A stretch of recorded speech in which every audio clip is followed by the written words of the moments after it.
The scene opened on a dazzling city, festooned with lanterns and draped in crimson fabrics, as if celebrating a grand festival. The festive air, however, was shattered by a sharp cry that echoed through the square. "Jolene!" someone shrieked, followed by the resounding crack of a hand against a cheek. A girl with white gold hair cried out in pain. Jillian crumpled to the ground, clutching her stinging face. The woman who had struck her glared down, eyes blazing with fury. "I told you to go do the laundry, and you dare to sleep instead? You just won't listen, will you?" Jillian squeezed her eyes shut. A warm light bloomed around her, a strange sensation like something passing through her very being. Slowly, she opened her eyes, revealing beautiful, clear, violet irises. She stared at the hostile woman before her, bewildered and disoriented. "Jillian? Did that person just call me Jillian?" Suddenly, a girl rushed forward, crying out frantically, "No!" The girl, her golden hair flying, threw her arms protectively around Jillian. Tears streamed down her face. "Don't hit Jolene," she pleaded. The woman's face twisted in contempt. She pointed at the long-haired girl. "Sarah, why are you defending that lowly outsider?" Sarah protested, insisting that Jolene was not an outsider. The woman's expression hardened. "No one in the entire Shia Mado Empire has white gold hair and sky-blue skin," she spat, her gaze fixed on Jolene. "And certainly not those violet eyes," she continued, her voice laced with venom, like some demon masquerading as a human. Jolene, hearing the woman mention the Shia Mado Empire and Sarah, bowed her head, lost in thought. Suddenly, her eyes widened in realization. A wave of shock and confusion washed over her as she recognized the names and setting. This wasn't real. This was her novel. She was a web novelist, working tirelessly every day to make ends meet. Just yesterday, she'd published her latest story, From Slave to Empress. It was a tale of a slave girl who met and married the crown prince. Her debut as an e-book novelist had been a dismal failure, but she hadn't given up on her writing dream. Readers could now interact with the story, and miraculously, her editor had called. "Hello," she'd answered. Her editor's voice, brimming with excitement, had filled her ear. "Author, this new work is absolutely top tier. It's already exploding in popularity." Her face had lit up. She'd been working day and night, writing like a machine. Then, something had snapped. She remembered collapsing at her desk, the world fading to black. Now, a shimmering light seemed to be drawing closer, threatening to consume her. Her face paled. "What is this bizarre, maiden-like fantasy?" she thought wildly. "Did I transmigrate into my own novel?" Her finger trembled as she pointed at the golden-haired girl. Is that Sarah?" Sarah looked at her, puzzled. "Why are you asking me that, Jillian?" The name Jillian jolted her. Her eyes darted around, as if caught in a whirlpool. "Jillian," she whispered, pointing at herself. "That Jillian?" Sarah, seeing Jillian's panicked expression, frowned with concern. "You're acting strange. Are you feverish?" Jillian turned and fled, leaving Sarah and the woman standing there. "Where are you going?" Sarah called after her, but Jillian didn't turn back, leaving Sarah utterly bewildered. Jillian hurried up the wooden stairs. Entering a room, she stood before a covered mirror, her mind racing. As she thought, she ripped the cloth away from the mirror. Staring back at her was Jillian, the other character in her novel. Confusion twisted inside her. "I am Jillian?"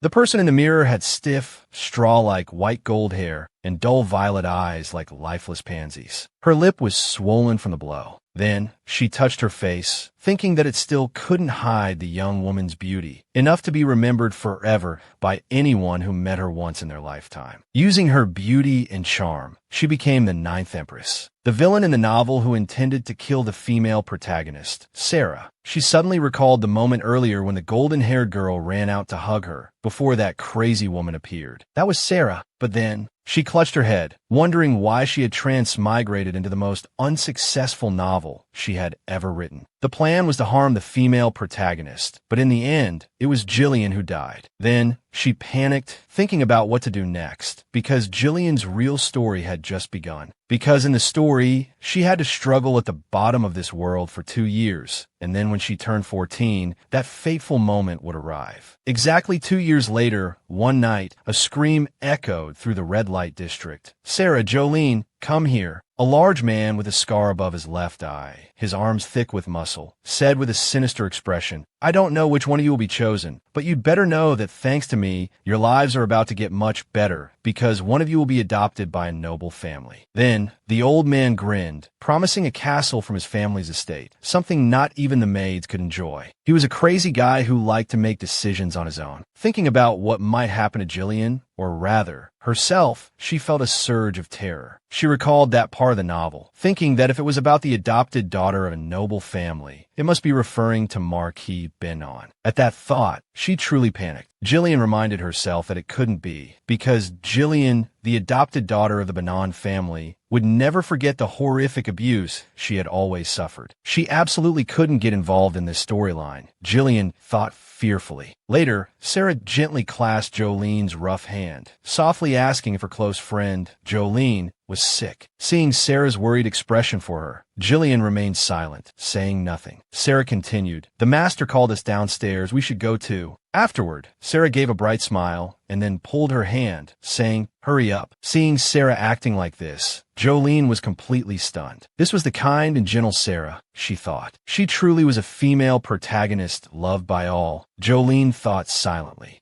Then Sarah continued, smiling, "Maybe, Jolene, you'll be the one who gets adopted, since you're the most beautiful person on this red light street." Hearing these words come out of Sarah's mouth, Jolene suddenly frowned in alarm. Then she forcefully shook off Sarah's hand to show her resistance. Hugging herself tightly, Jolene lowered her head and stammered that she didn't want to be adopted. But then Sarah got angry and started complaining, asking if she was still thinking straight, telling her that she would become a noble. Gripping Jillian's arm, she continued, "You'll have 3 full meals every day and get to wear brand new silk clothes." If she didn't go, there was a high chance Sarah would become the adopted daughter, right? Jillian thought. But Sarah was the female protagonist of this novel. Then she looked at Sarah, who was trying to persuade her, and finally decided that she couldn't let such a kind child go to that horrible place. Thinking of this, she tightly gripped Sarah's hand and said with anticipation, "Sarah," she continued, "you won't be happy if you become Marquis Benon's adopted daughter, so don't become his adopted daughter." Hearing this, Sarah looked puzzled, asking in surprise what Jolene was talking about. With tears in her eyes, Jolene continued, "You might not believe me, but I know everything, so please." Then she lowered her head and continued, crying, "Please." Suddenly, someone ran over and told the two, "Sarah, Jolene, come downstairs quickly." Jillian looked at the person standing before her, thinking, "Is that Jessie?" Doubt gnawed at her. Beside her, Sarah responded, "I know that maid looks gentle, but she hits 2 children even harder than that cruel pimp." Then, a smile touched Jillian's lips as if an idea had sparked, a way to save both Sarah and herself. She called Jessie back. "Don't you want to become a noble?" she asked Jessie. Then Jillian stepped closer. "If you want to," she said, "I'll help you." Jessie, flustered, stammered, "What nonsense are you talking about?" Jillian, maintaining her composure, explained, "They'll have us sing there." She leaned in closer to Jessie, a conspiratorial smile playing on her lips. "If you sing this song too, you could become a noble as well." Jillian took a deep breath, as if preparing for a grand performance. She placed a hand on her chest, mimicking a seasoned singer. She began to sing, "Spring flowers flutter." As her voice filled the air,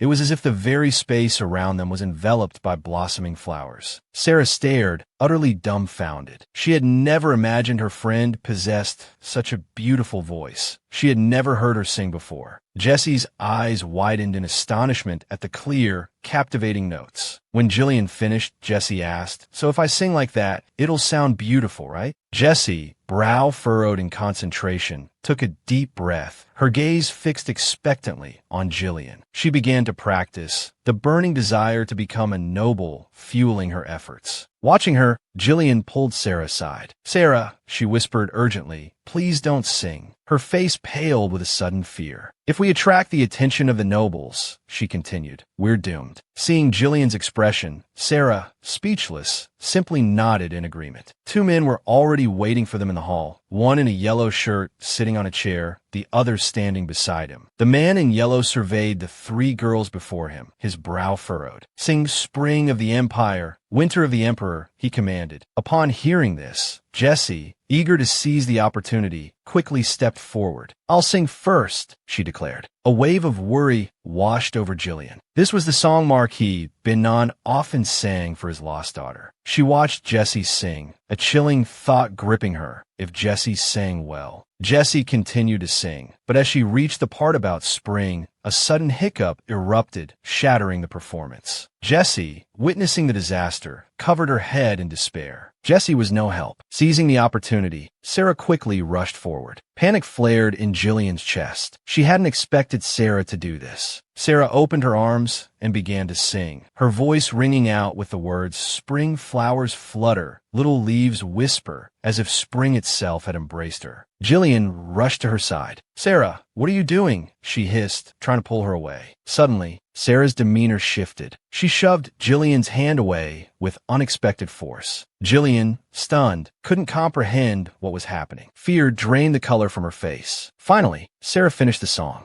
Ignoring the dumbfounded Jillian behind her, Sarah stood, her performance hanging in the air. The old man in yellow listened intently, a thoughtful expression on his face. "Choose this child," he said, a smile spreading across his lips. Seeing the situation spiraling out of control, Jillian shoved Sarah aside and cried out, "I sing better. Take me." Only one thought consumed her. Sarah could not be sold. The old man in yellow frowned. "What is this brat doing?" he snapped. The owner quickly interjected, "Sir, she's just a lowly foreigner. Sarah, on the other hand, is a true angel." At the owner's words, the old man harumphed, seemingly appeased. He stood and, taking Sarah's hand, led her away without another word. Jillian darted forward, desperate to intervene, even as the owner tried to restrain her. "Don't take Sarah," she cried, struggling against the grip on her arm. "Take me instead." The owner, enraged by Jillian's outburst, lashed out, his hand connecting sharply with her cheek. "Be quiet," he roared. The force of the blow sent her sprawling to the floor. Furious, he barked at Jessie to deal with the disruption. He jabbed a finger at Jillian. "Lock this girl in the attic and give her no water." Jessie, hearing the command, immediately rushed to grab Jillian's arm. Even as she thrashed and screamed to be released, her body trembling on the floor. Dragged away, Jillian's gaze remained fixed on Sarah, a desperate plea etched on her face, hoping her friend would turn, would see her, would understand. Her cries became hoarse, raw with desperation, her voice cracking as she fought to reach Sarah. She reached out, as if she could physically pull her friend back. And then, Sarah turned. The gentle innocence Jillian knew was gone. A cruel smile twisted Sarah's lips, a look of triumphant malice directed at Jillian. Jillian stared, utterly bewildered, unable to comprehend the betrayal in her best friend's eyes. Suddenly, with chilling clarity, she realized everything she had experienced, everything she had believed, was a lie. Sarah's gentle smiles, her reassurances that perhaps Jillian would be the one chosen, that she was the prettiest girl in the red light district. It had all been a carefully crafted facade, concealing a heart of chilling selfishness. Where was the kind, cheerful Sarah she had known? Moments later, thrown into the attic by Jessie, Jillian landed hard on the dusty floorboards. Jessie sneered down at her. "You really are stupid, aren't you?" she scoffed, fooled by her like that. Jillian's eyes widened in disbelief. She hugged herself tightly, tears streaming down her face. "No, Sarah," she whispered, her voice choked with sobs. Jessie's expression hardened, her sneer deepening. "You still think that Sarah girl is innocent?" she laughed. "If she were, she wouldn't have sung herself. All that talk about you being adopted." In reality, Jillian's head snapped up, her eyes blazing. "Were you eavesdropping?" she demanded. Jessie simply smirked. "Is there a problem with that, Jillian?" she retorted. "Wake up. Think about it," she continued, her voice dripping with venom. "You're both slaves, but why do you get beaten more, fed less?" Jillian, the reality of her situation crashing down on her, remained silent. "Because Sarah is the beloved protagonist, and I'm just the villain, Jillian," she thought bitterly. "What else could it be? I look like a foreigner," Jillian finally responded, her voice flat. Jessie's sneer widened. "She used your striking looks to push someone as unremarkable as herself forward, purely for her own benefit." The realization hit Jillian like a physical blow. The protagonist had betrayed her. Then, a jarring thought struck her. Sarah wasn't the protagonist anymore. The original narrative had changed. That meant the protagonist was now Jillian. Her, in the lonely attic room, surrounded by nothing but stacks of firewood. Jillian lay on the floor, staring blankly at the ceiling. Her face, grimy and tear-streaked, screwed up in frustration. This hasn't even begun yet, she thought despairingly. Too hungry to do anything, she glanced at the empty bowl beside her. A scurrying sound echoed through the room, a rat darting through the shadows. Jillian heard it, but only sighed, too weak to care. She thought back to the original novel. Jillian was supposed to be adopted, but now it was Sarah.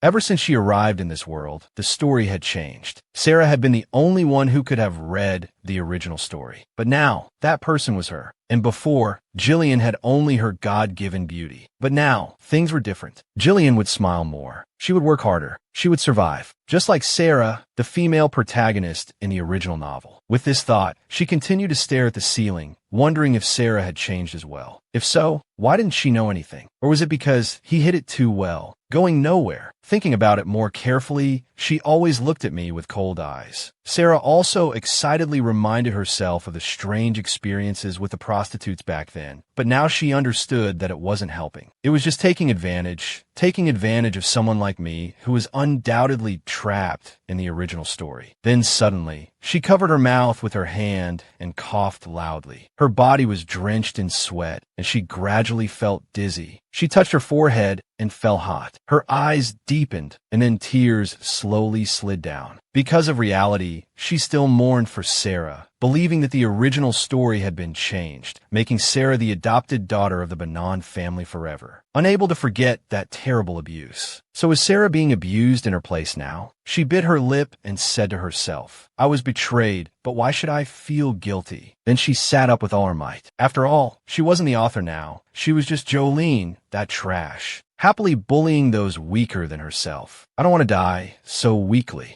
She stood up, determined to choose only her own life. If there's no sea or pie, then drink cold water. Suddenly, a beam of light shone directly into her eyes, causing her to squint. It was the bright and warm light of the sun. This was originally Sarah's. In the late afternoon, on a busy street lined with ancient buildings, Jolene awkwardly held a basket of flowers, looking around in surprise. She thought to herself, where is this? I don't remember writing this before, but I do remember a conversation. Suddenly, a loud shout rang out. This is not a place for a brat like you to enter. Jolene was startled when she heard this. She turned around anxiously, thinking that this seemed familiar. A little boy with green eyes replied, I'm here to buy perfume. Why can't I enter the perfume shop? Suddenly, she thought of something and opened her eyes wide in surprise. Then she ran away as fast as she could, thinking, others may not notice, but I know that boy is hiding black hair under his sun hat and a pair of sparkling blue eyes, like the color of emeralds. That boy was Thomas Quick, Cinderella's pumpkin carriage, the one L.A. Sarah once rode in. The owner here shouted angrily, You little bastard, you dare talk back? Get out. Thomas protested loudly, demanding that the other party apologize for calling him a little bastard. The owner just smiled and replied, Are you trying to pretend to be a noble? Thomas immediately responded, I am a noble. It's a secret. The other party expressed disdain and said, Don't tell so many lies. He stared into eyes filled with hatred and continued, Your parents really don't know how to raise children. Hearing the owner insult his family, Thomas suddenly froze. He rushed over like lightning, saying, We will never forgive anyone who dares to touch our parents. Then he rushed directly at the man and punched him hard in the abdomen, making a painful sound. The man screamed and fell to the ground because of the excessive force. Seeing this scene, Jillian thought to herself, This is the extraordinary power in Quick's blood. It was a mysterious ability that only a few noble individuals possessed at birth, called a gift. After the owner fell to the ground, he trembled with anger and stammered, You are such a monster. I will drag you to the guards and let you taste the pain. Hearing this, Jillian felt anxious, so she shouted loudly, rushed to Thomas, and yelled to wait. He cursed your parents first. Is this what you should say to a child? Hearing this, the owner became angry and speechless. He stammered, Who are you?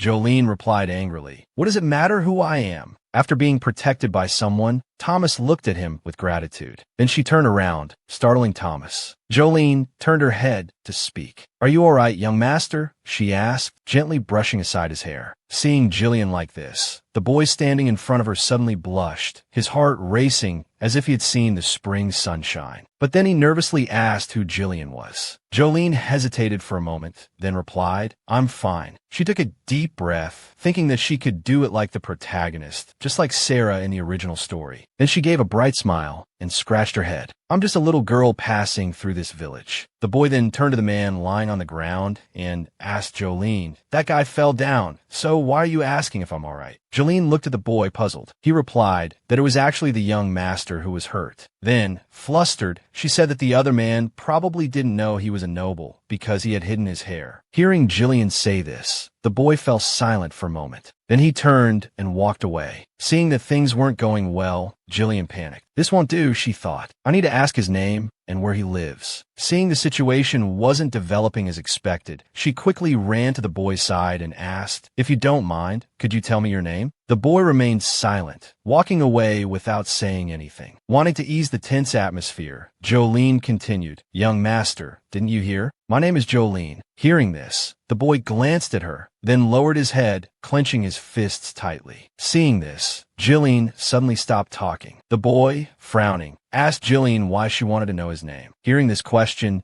Jillian awkwardly replied, but in her heart, she thought, "I need to know your name so I can get to know you and live in the same house." Because Quick is the top noble of the empire, even surpassing the royal family. If I want to avoid the death penalty, I absolutely must be adopted. Seeing her continued silence, the boy sneered and continued, "My brother said to be careful of those who try to approach. You said you were just a passing girl, so why don't you leave?" Faced with such a sharp question, Jillian could only smile. "He's smarter than I thought," she mused. In principle, Thomas Quick is a curious 10-year-old boy, insecure about being shorter than his peers. Seeing that Jillian didn't respond, the boy continued to wait for her to answer the question. Thomas is usually calm, as long as no one mentions Mother Kina. But calm my ass, how am I supposed to answer this? Suddenly, a hand reached out and grabbed Thomas's shirt. The person said, "Got you, kid. Who let you sneak here?" Seeing himself caught, Thomas struggled and shouted, "Let go of me." The other person asked, "Who are these girls?" Hearing this question, Jillian was extremely perplexed. She covered her mouth in a panic, remembering that this was Thomas's older brother. In the original text, it was mentioned that Thomas's older brother was the heir to the Duke, and at the age of 18, he was named the youngest knight, known by the nickname the Mad Dog of the Empire. He was the prince's best friend, both the female lead's brother and protector, a supporting character to cultivate friendship and love. Jolene, seeing him, thought to herself that she knew he was handsome, but she didn't expect him to be this handsome. Cupping her face in her hands, she looked at him with enthusiasm. He had an extremely dangerous charm, a perfect handsome man, one could say. Then Jillian curtsied and said, "Hello, I'm Jillian." She then intended to continue with, "I just happened to be passing by," but Thomas's brother interrupted her. "Stop saying the kid just happened to be passing by, because we already saw the kid approaching our girl." Hearing this made her tremble. Thomas's brother angrily asked if Jillian was behind the noble faction or the royal faction. Seeing this, Jillian awkwardly replied, "Behind what? I was just protecting her because I thought this girl was cute." He said, "Do you think we'll believe that?" Jolene exclaimed, "Really? I've never left the red light district." Hearing the name, Thomas's brother's eyes widened. "Red light district?" he asked. My brother became bewildered. Could it be that child? Seeing Thomas's reaction, she began to panic, her face turning pale. Most people reacted the same way to the red light district. That is, with contempt and indifference. Women traded laughter for money, and young girls like us were whipped and sold as slaves. But in an empire that had already abolished slavery, they covered up this problem. Just then, Thomas asked, "Hey, what's the red light district?" His older brother turned around and said, "You don't need to know that yet." Hearing this answer, Thomas said dejectedly, "But I want to know." Then Thomas's eyes suddenly lit up. He said to Jolene, "You said your name was Jolene, right? Tell me again." Thomas asked Jillian what the red light district was. Jillian stammered, "The red light district." Hearing this, Thomas's brother grabbed her arm and yelled, "Kid," he said angrily, "don't talk nonsense to my brother." Jillian started to cry in frustration. Ignoring her, he turned around and pulled Thomas along, saying, "Let's go." Jolene shouted, "Wait." She said seriously, "I'm not a suspicious person. I'm sorry. I lied about being a village girl. What I'm about to say might sound a little presumptuous, I know you care about your brother, but let him know what he wants to know. She sat down, picked up a flower bud from the ground, and said, because saying you don't know doesn't make the problem disappear. If you don't learn about it yourself, you'll only end up a fool. Hearing this, Thomas's brother laughed and said, this kid is talking casually to nobles, huh? If you don't like it, go ahead and report me. Then Thomas's brother said awkwardly, hey kid, you've got guts. After that, Jolene bowed and said, if you're not going to report me, I'll be going now, young master. Then she walked a few steps. Suddenly, she stopped, panicked, her thoughts in disarray. Going to the Quick family's house was her only safe route. But now she had made the supporting male character resent her, and the slave auction wasn't far off. Would things be alright like this? The original story went like this. Thomas happened to get Sarah's help, and all week, she had been begging to be taken along. In the end, Kaidel, because of his younger brother, went to the red light district. Jillian walked down the street dejectedly, thinking that today was the day. But there was no way Kaidel would take her. As she rested, a hand suddenly reached out from behind. The hand grabbed Jesse's hair and pulled it back. It was Jesse, who, while pulling Jesse's hair, asked with a sly smile, what are you doing here? Then she asked with a sneer, do you want to be beaten until you bleed again? If you want it, then I'll have to oblige you, right? The basket of flowers suddenly fell. She grabbed Jolene's hair and dragged her away, ignoring her cries of pain. Jolene cried, thinking that maybe this place suited her better. Then suddenly, a voice rang out, are you going to let go or not? Hearing this, Jolene was startled and stopped crying. The person who spoke was Kaidel. Jesse laughed and said, what's it to you? Kaidel replied, otherwise it'll be painful. Jesse sighed and told Kaidel not to interfere. Painful or not. Hearing this, Kaidel stepped closer to face Jesse, glared at her, and threatened, I don't understand why someone would refuse an invitation to drink but want to give drinking as a punishment. Then he grabbed Jesse's arm, causing her to scream in pain. Kaidel continued, if I get hurt, don't expect anyone else to be safe. Don't waste your energy. Take me to this child's owner. Jesse cried out in pain, do you know she's a slave? Kaidel just smiled and replied, of course, an arrogant slave, but one who presumes to lecture nobles. Hearing these words from Kaidel, Jolene's eyes lit up as she looked at him. Jolene blushed and turned away, thinking he's so handsome, so incredibly handsome. Seeing Jolene like this, Kaidel couldn't help but smile. That evening, they finally arrived at the red light district. A voice asked, Kaidel, what are you doing here now? Kaidel said with a straight face, I'm here to buy her. The owner yelled at Kaidel, I've told you many times, she's not for sale now. If you want to buy her, come back after the posting in a month. Kaidel turned to look at Jolene, making her blush again. He continued, a month is too long. My younger brother is waiting. The slave owner shouted, don't you know slaves can only be sold at auction?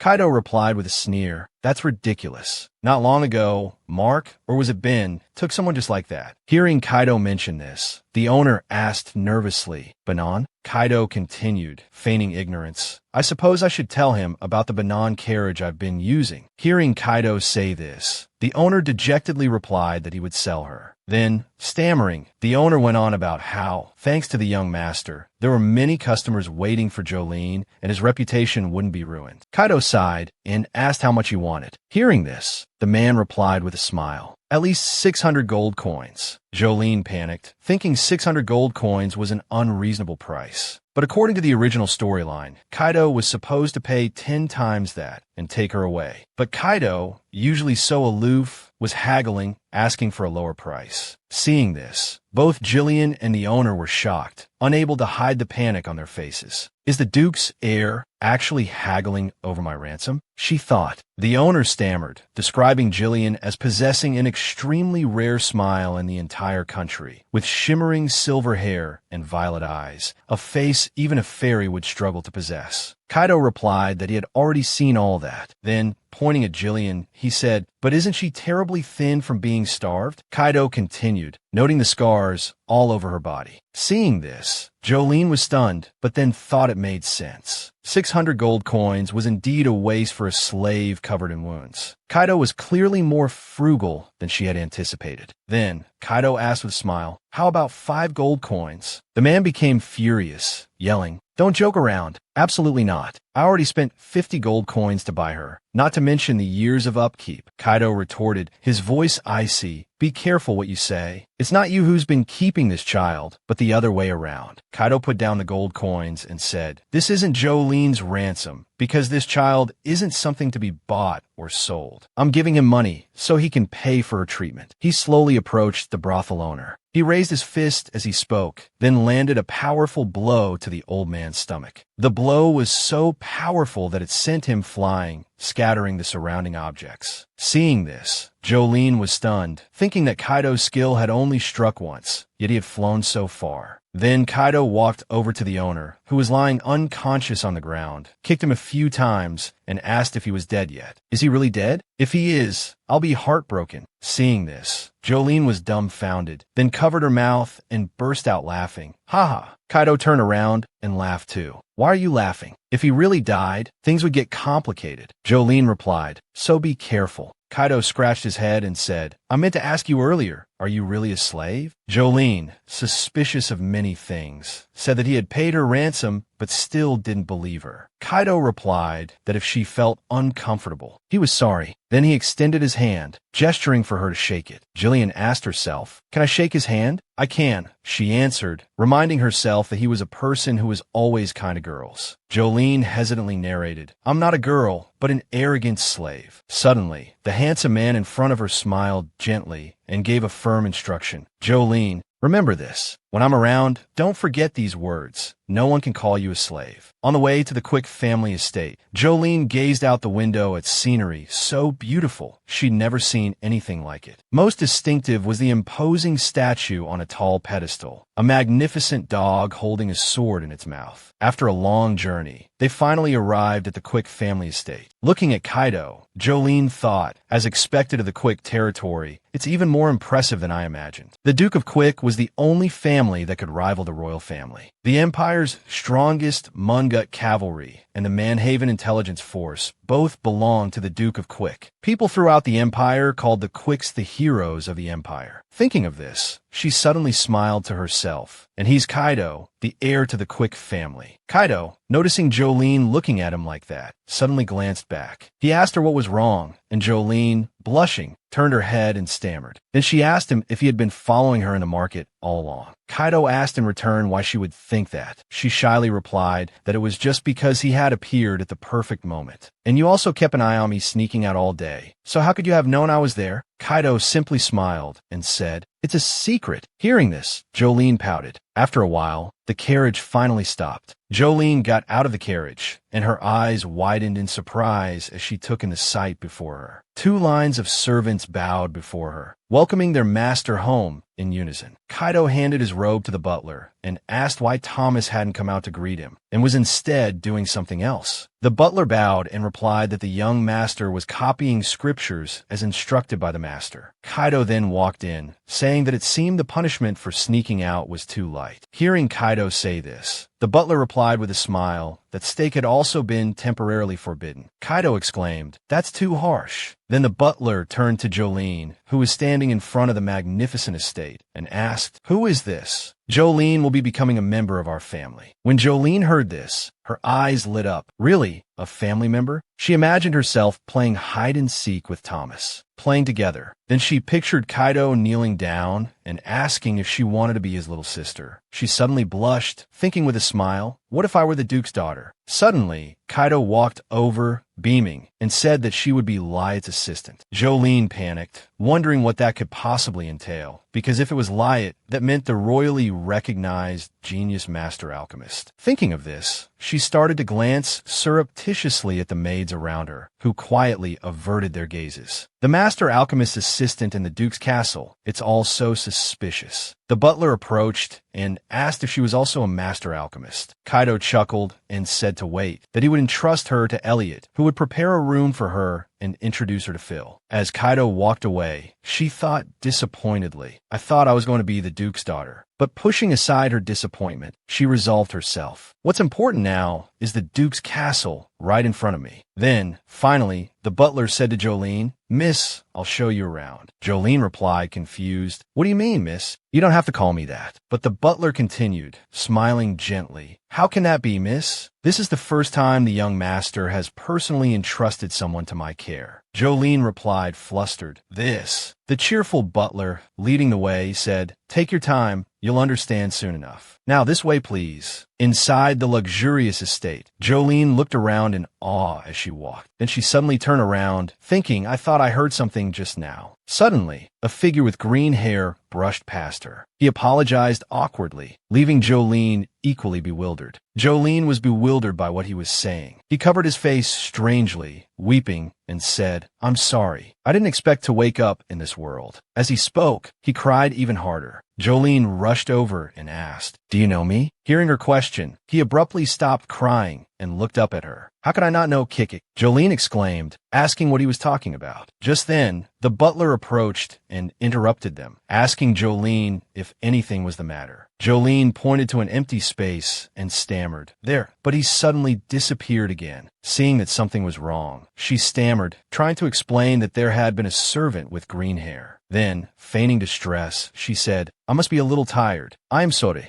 The butler smiled and said, "You must be tired after your long journey. Please rest in this room for a while." The luxurious room was like a painting meticulously crafted by an artist. Seeing the beautiful room before her, Jolene was stunned speechless. The butler asked if she was satisfied, and she replied that she was very satisfied, but that there seemed to be some kind of mistake. "Please call me Mr. Booty Hand. This place looks like a princess's quarters." The butler replied, "Indeed, this is the room Princess a soldier stayed in when she visited." Hearing this, Jolene stammered, "Really, sir? But why would you let me stay here?" The butler replied, "If you use this room, the entire family, except for the Duke, will be very grateful." She thought to herself, but this guilty feeling, as if suddenly remembering something, she froze. Wait, is there some misunderstanding? Her expression darkened with a hint of fear. She immediately turned her head and panicked when she realized it was the same man from before. His eyes shining, he cried, "I'm really sorry, author. I didn't mean to. I really didn't know your soul would possess Jolene's body. Why don't I know you, author? You're the author of a slave yesterday, a princess today." Jolene was shocked. Now I know who that is. She wondered, confused, how he could know her. Just who was that person? Recalling the strange man's image, she wondered if she would see him again. Then realizing something, she suddenly panicked. Just then, a loud shout startled her. The butler rushed over, calling "Miss." Hearing this, she instinctively stepped back, oblivious to the shards of glass on the floor. Seeing the butler approach, she stammered, that. Then, clutching her head, she cried, "I'm really sorry. I'm so sorry." She thought to herself, "Am I going to get hit?" Suddenly, a voice said, "Are you all right?" Hearing this, she slowly opened her eyes. As her vision cleared, she saw the butler kneeling down and cleaning her shoes. He smiled and said, "Thank goodness you weren't hurt, Mississippi. I was worried you might have been startled." Just then, the door burst open and a woman rushed in, shouting, "Mr. Hen," she said angrily, "how could you hurt the miss on her first day?" The butler, bewildered, raised his hands in response. "How could you?" She then turned to the bewildered Jolene and bowed, saying, "Greetings, Mississippi." Then, smiling, she introduced herself. "I am the head student here." Suddenly, Jolene bowed low and exclaimed, "Hello, uncle. I'm Jolene." Seeing Jolene greet her so politely, Mrs. Phil placed a hand to her cheek and exclaimed, "Oh my." Mrs. Phil, smiling, nudged Mr. Hen and continued, "She's even prettier than Big Brother said." Jolene blushed shyly and replied, "Thank you for the compliment, ma'am." Mrs. Phil suddenly took her hand and said, "You're so cute and lovely." Then, laughing loudly, she remarked that she spoke just like a little old lady. Hearing this, Jolene was also bewildered, unsure of how to respond. But then, Mrs. Phil cheerfully asked if she liked the room. Jolene hesitantly replied that she did like it. It was a beautiful room. But glancing around, she added, "It's just so spacious." She blushed, thinking This room doesn't suit me at all. I'd be better off in a smaller one. Hearing this, Mrs. Phil was taken aback, silent for a moment. Then, with a smile, she replied, "The young master invited you here, Mississippi. How can we not offer you such accommodations?" Mr. Hen chimed in, "I agree, Mississippi." Then, heading towards the door, Mrs. Phil said to Mr. Hen, "All right, you can go about your business now. Would you like some refreshments?" Mr. Hen then exited and the door closed. Mrs. Phil continued cheerfully, "I'm sure you must be hungry, but shouldn't you take a bath first?" Jolene remembered her time in the red light district, where even though she sweated every day, she couldn't bathe. On cold days, the grime on her body was even harder to bear than hunger. Thinking about this, she pictured her hands turning red in the snow. Then, she walked in the bathroom, unconsciously looking at herself in the mirror. She gently touched the warm water. Seeing the scene before her, she was momentarily speechless, her eyes wide with surprise. Then, bending down, she vigorously washed her face. She recalled her past self, being kicked out into the streets, even in the freezing snow, scolded for daring to imitate a noble when she was just a slave.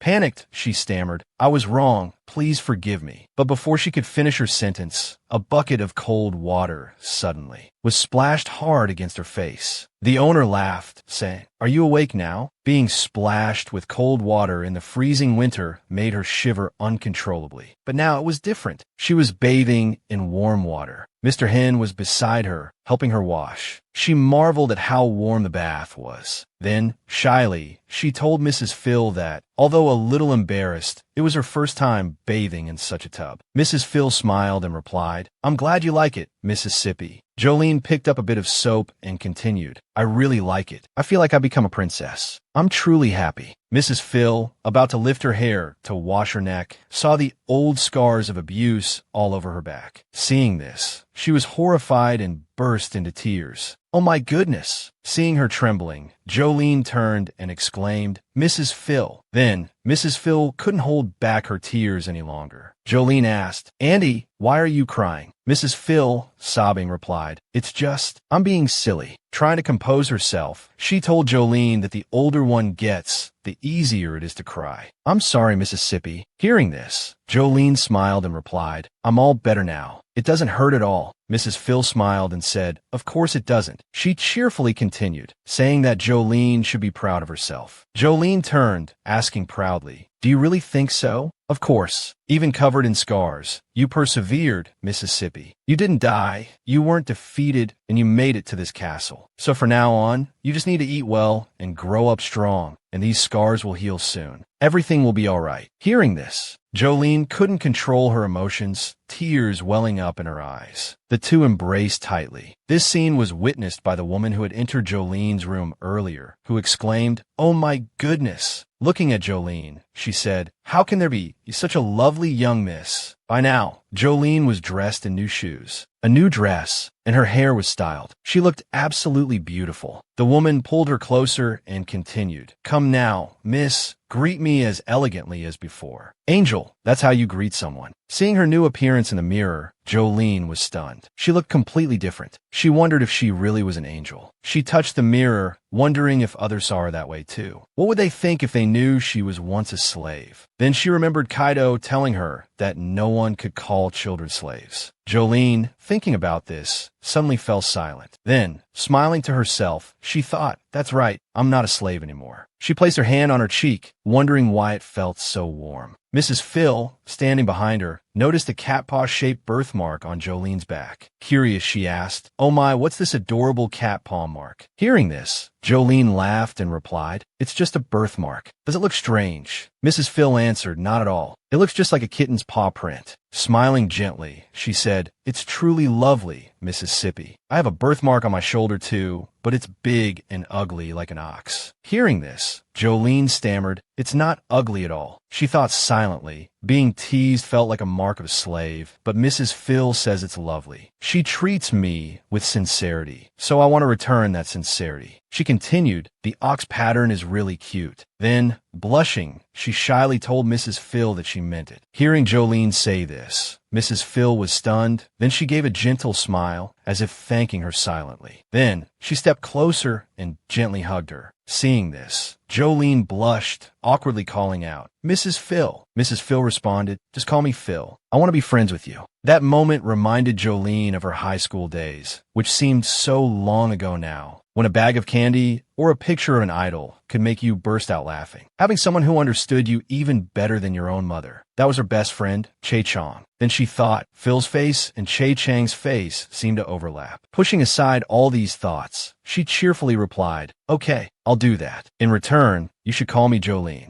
Mrs. Phil laughed happily and replied, "All right, Jolene, from now on we." Just then, a knock interrupted their conversation. The butler had arrived. He entered and cheerfully informed Mrs. Phil that the Duke was waiting. Then, the three of them walked along the corridor to where the Duke was sitting. Suddenly, Jolene saw something. It was a portrait of Brian Quick, the head of the Quick family, and a hero of the Empire who had stopped the Triboria Kingdom's invasion. However, compared to his personal achievements, his personality was very easygoing, and he seemed to have some sort of connection with animals, though she couldn't quite remember the details. Then she pushed those thoughts aside, because first, she had to meet him in person. Looking at the door before her, she suddenly felt a surge of indescribable excitement. Then two maids came forward and opened the door for her. A voice called out, "Jolene." It was Thomas. Everyone was at the table eating, Kaidel included. Duke Brian had his hand on his chin, frowning in thought. Seeing this, Jolene thought, "So that's Duke Brian." Thomas Quick stood up and said to Brian, "Father, this is Jolene, the one I mentioned. She stood up for me when that shopkeeper dared to insult you and Mother. And she's incredibly strong." Hearing Thomas say this, Brian stood up, placing his hands on the table. He walked towards her, frowning, and looked directly at Jolene, asking if she was Jolene. This startled her, and her face turned pale. Panicked, she thought, "Don't be nervous, just greet him." Then, bowing low, she called out loudly, "Greetings, sir. I am Jolene." When they heard her speak so loudly, everyone in the room fell silent, creating a very tense atmosphere. Jolene felt both embarrassed and secretly panicked, thinking, what if the Duke is displeased? Suddenly, the Duke lifted her high into the air, filling her with joy and surprise. Brian's gaze lingered on her for a moment, making Jolene blush crimson with shyness. Then suddenly the Duke laughed, seemingly pleased, and said, "Good, very good." Then, smiling as brightly as a puppy that had just been fed, he turned to Kaidel and replied, "You've brought back a truly lovely child." This startled Jolene, who thought, "So this is the Duke?" Jolene. He sat there, his gaze flickering towards her instead of his meal. So, platinum hair and violet eyes, she thought. She's a child with rare traits. Faced with these observations, she could only smile awkwardly. She watched Brian, who wasn't eating, just staring at her. So, she asked curiously, "Aren't you going to eat, Your Grace?" Brian placed a hand on his cheek and said with a smile, "Are you worried about me, little one? You're such a sweet child." Hearing Brian say this, Kaidel angrily interrupted, "Father, regardless." Kaidel grumbled, but Brian continued, "We can eat slowly. It's all right. The most important thing is, I'm worried the child is too thin. I must feed them well and also brush their hair." Hearing this, Jolene, who was eating hurriedly, stopped in surprise, thinking, "Brush my hair?" Then, the Duke ordered Mr. Hen to speak with the head chef. Hearing this, Jolene, bewildered, interrupted the Duke. She said cheerfully, "The food on the table is more than enough to fill my stomach." Seeing this, Kaidel put down his fork and sighed. Frowning, he replied angrily, "Father, please stop this." He continued, "Jolene isn't a cat or a puppy, Father." Thomas chimed in, "That's right, Father. She's not a cat like Mittens." He sighed and continued, "So, Father, please." But Brian just smiled and said, "From now on, we'll call you Lin Lin." Hearing this, both Jolene and Thomas were stunned into silence. They thought he'd gone mad. Brian continued, smiling, "Do you like the name?" Jolene quickly turned away, avoiding his gaze, and stammered, "Aye," Brian said happily. "We'll live happily together from now on." Hearing this, Kaidel couldn't help but jump up, slamming his hand on the table and shouting, "Father!" He then glared coldly at Brian with a furious expression. Brian, not to be outdone, turned and glared back, saying, "How dare you?" The two stood facing each other. Brian continued, his voice laced with challenge, "Are you defying your father?" Kaidel immediately replied, "If that's what Father wants." Brian laughed angrily. It seems I've spoiled you, so you don't know fear anymore, do you? Do you really think you're the strongest in the Empire, boy? Let's see if you're stronger than the war hero of the past. Then, spreading his arms wide, Brian continued, Son, there's no need to provoke me. I'll step on whomever I please. Kaidel also raised his fists. It's not yet decided who'll be stepped on.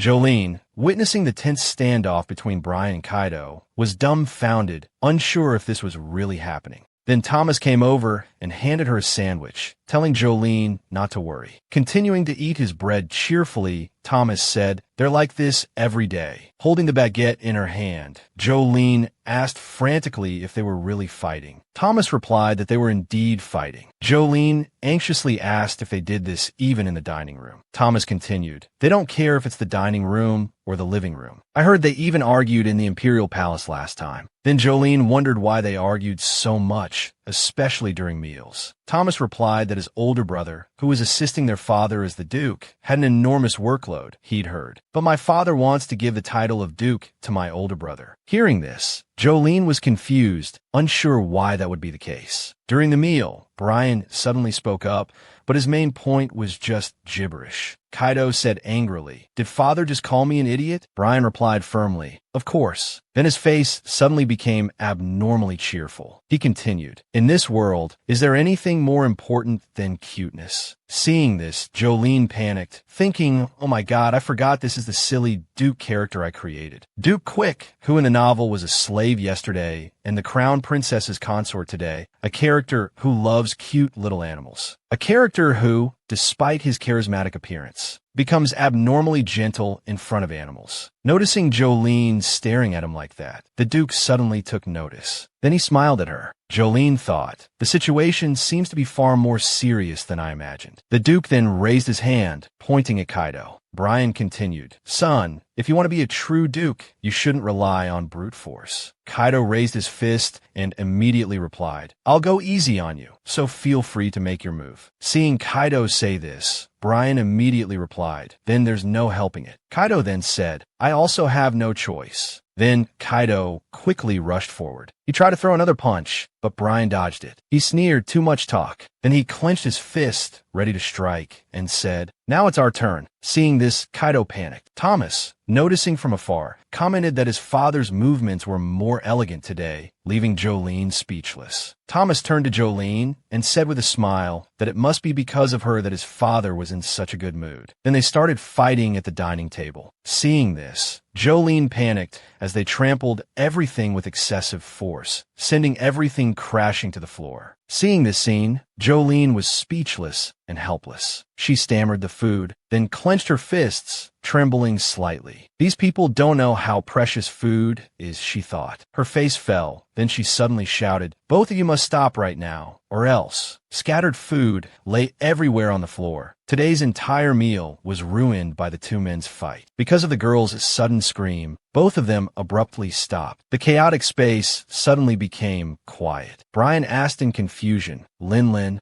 Jolene asked angrily, What in the world are you doing at the dinner table? Can't you two see that the food is scattered everywhere and the dishes are broken? Then she sat down and picked up a piece of carrot. Holding the carrot, she continued angrily, Is power everything? People don't even know how to cherish food. Seeing this, everyone was silent, except for Mrs. Phil, who sighed and then said, Little Jolene. Jolene continued, I once had to eat things far worse than this to survive. Then she remembered her days in the red light district. She said, But I still had to eat to live. And there are many children like me, wandering the streets. Then she picked up the carrot that had fallen on the floor and chewed it in front of everyone. Seeing her eat like that, Brian exclaimed in a flustered voice, Nonsense. Kaidel, also bewildered, asked, Child, what are you doing? Regardless of what others said, she swallowed it. Then she smiled with satisfaction and continued, It's really delicious. The Quick territory is wealthier than other places, but not everyone has enough to eat. Then, looking at the food all over the floor, she said she hoped everyone would remember these things. Then she looked up at Brian and Kaidel, who were standing there staring blankly at her, and reminded them that they were the lords of this land. Hearing these words, Brian was simply silent. Seeing their silence, Jolene suddenly froze, realizing she had made a mistake. Then she sank into her chair and covered her face. She berated herself. How dare I lecture the Duke? If I'm kicked out, I can't even complain. Then she hugged her head and covered her ears, trembling, as if to shut out whatever was coming. Suddenly, a deep voice rang out. Indeed, Jolene is wise. Hearing this, she opened her eyes wide in surprise. Thomas had suddenly sat down below and looked up at his father, saying that to be a good lord, one must always think of the people. Seeing Thomas say this, Jolene smiled, feeling gratified. Then she stroked Thomas's hair and said with a bright smile that she had also been taught to always eat with a grateful heart. And you shouldn't leave any food behind, right? Thomas asked in surprise. Yeah, how did you know? She simply smiled and said, because I was taught the same thing. Then she turned to Kaidel and Brian, who looked bewildered, and said, but it seems those two gentlemen haven't been educated. Hugging Thomas, she continued, those two grown-ups shouldn't fight in front of child. What will Thomas learn from this? Brian, seeing this scene, simply smiled. Then he burst into laughter like never before, stunning Jolene on the spot. He continued, I've met many children before, but this is the first time I've taken such a liking to one. He said to Jolene, thank you for this valuable lesson. Then he knelt before her and Thomas. Brian said, I, as the head of the Duke's family, promise that they will never again take anything lightly, nor will they fight in front of Thomas again. Hearing his father say this, Thomas's eyes lit up. Brian continued, this has calmed you down, right, Jillian?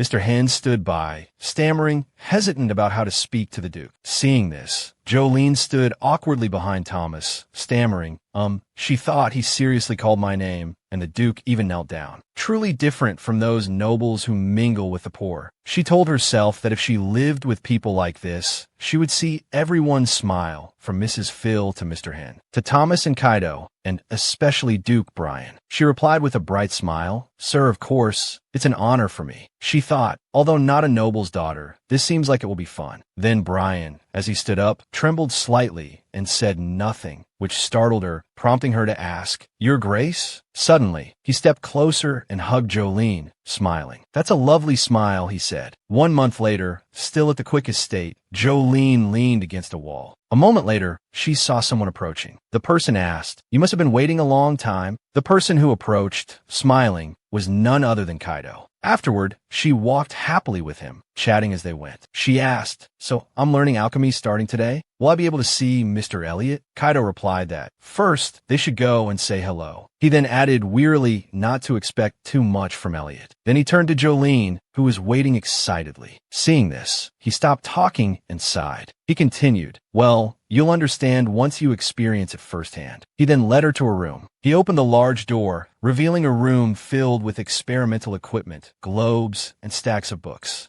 There was also a scribe and some physics tools. At that moment, a man with dark blue hair was engrossed in reading a book. Seeing this, Kaidel called out loudly, Elliot, come here. This is the girl who will be your assistant. Jolene replied cheerfully, Hello, my name is Jolene, Mr. Alchemist. The introduction was cut short as Elliot slammed his book down on the table and said, Now, with a very angry expression, he continued, What are you trying to do, Kaidel? Kaidel said with a smile, Since you seem so busy, I've added some manpower for you. Jolene thought, What's going on? Why is he so fierce? Now I have to follow this person. Elliot rubbed his head in annoyance. Through gritted teeth and with an angry expression, he said, If you continue with your nonsense, get out. The next morning at breakfast, Jolene asked Mrs. Phil about Mr. Elliot. Mrs. Phil replied with a smile, I hear he's a once-in-a-century genius. Then, wiping her mouth, she said, Only the Quick Duchy has the capacity to monopolize such a talent. She continued, He's the youngest alchemist of the royal court. Then, with a bright smile, she added, And quite handsome, isn't he? She added that while his personality was a bit peculiar, he would certainly be helpful to Jolene. Jolene hesitantly asked if becoming an alchemist was a good thing. Mrs. Phil replied with a smile, Of course it's a good thing. Being an alchemist, she explained, was the best profession. Even children of nobles favored it. Mr. Elliot also came from a noble family, and even if one wasn't a noble, becoming an alchemist allowed entry into high society. She continued, Alchemists who even receive the royal seal can receive an allowance comparable to a master-class knight of the Shimedo Empire. In this empire, women can inherit titles, and women's social activities are relatively open. Jolene reminded herself that since few ordinary women worked in metallurgy here, it truly was the best job. Then she mused, perhaps that was why she introduced herself to Elliot that way. Staring into her teacup, she continued to ponder the alchemist. With that thought, she clenched her fists in determination. She could do this, she thought. Then, with a burst of enthusiasm, she exclaimed, "I'll study very hard." But reality hit her hard. Elliot, with a furious expression, began to speak. "Get out while I'm still being polite." Kaidel simply sneered. The tension in the air was thick, and she wondered if she could truly become an alchemist. Kaidel, with a smile, told Jolene that Elliot was usually shy, so please understand him. Elliot yelled furiously, "Are you ignoring what I'm saying?" Hearing this, Jolene could only offer an awkward smile. Kaidel continued, "That child is much smarter than she looks, so be sure to teach her well." Elliot, even angrier now, said, "Stop saying unreasonable things." Then, to Kaidel, "You had me bring in a new alchemist." He then pointed directly at Jolene, causing her to flinch. He continued to yell, "Why did you bring this trash here?" Hearing herself called trash, Jolene thought angrily, what is going on? Trembling, she said,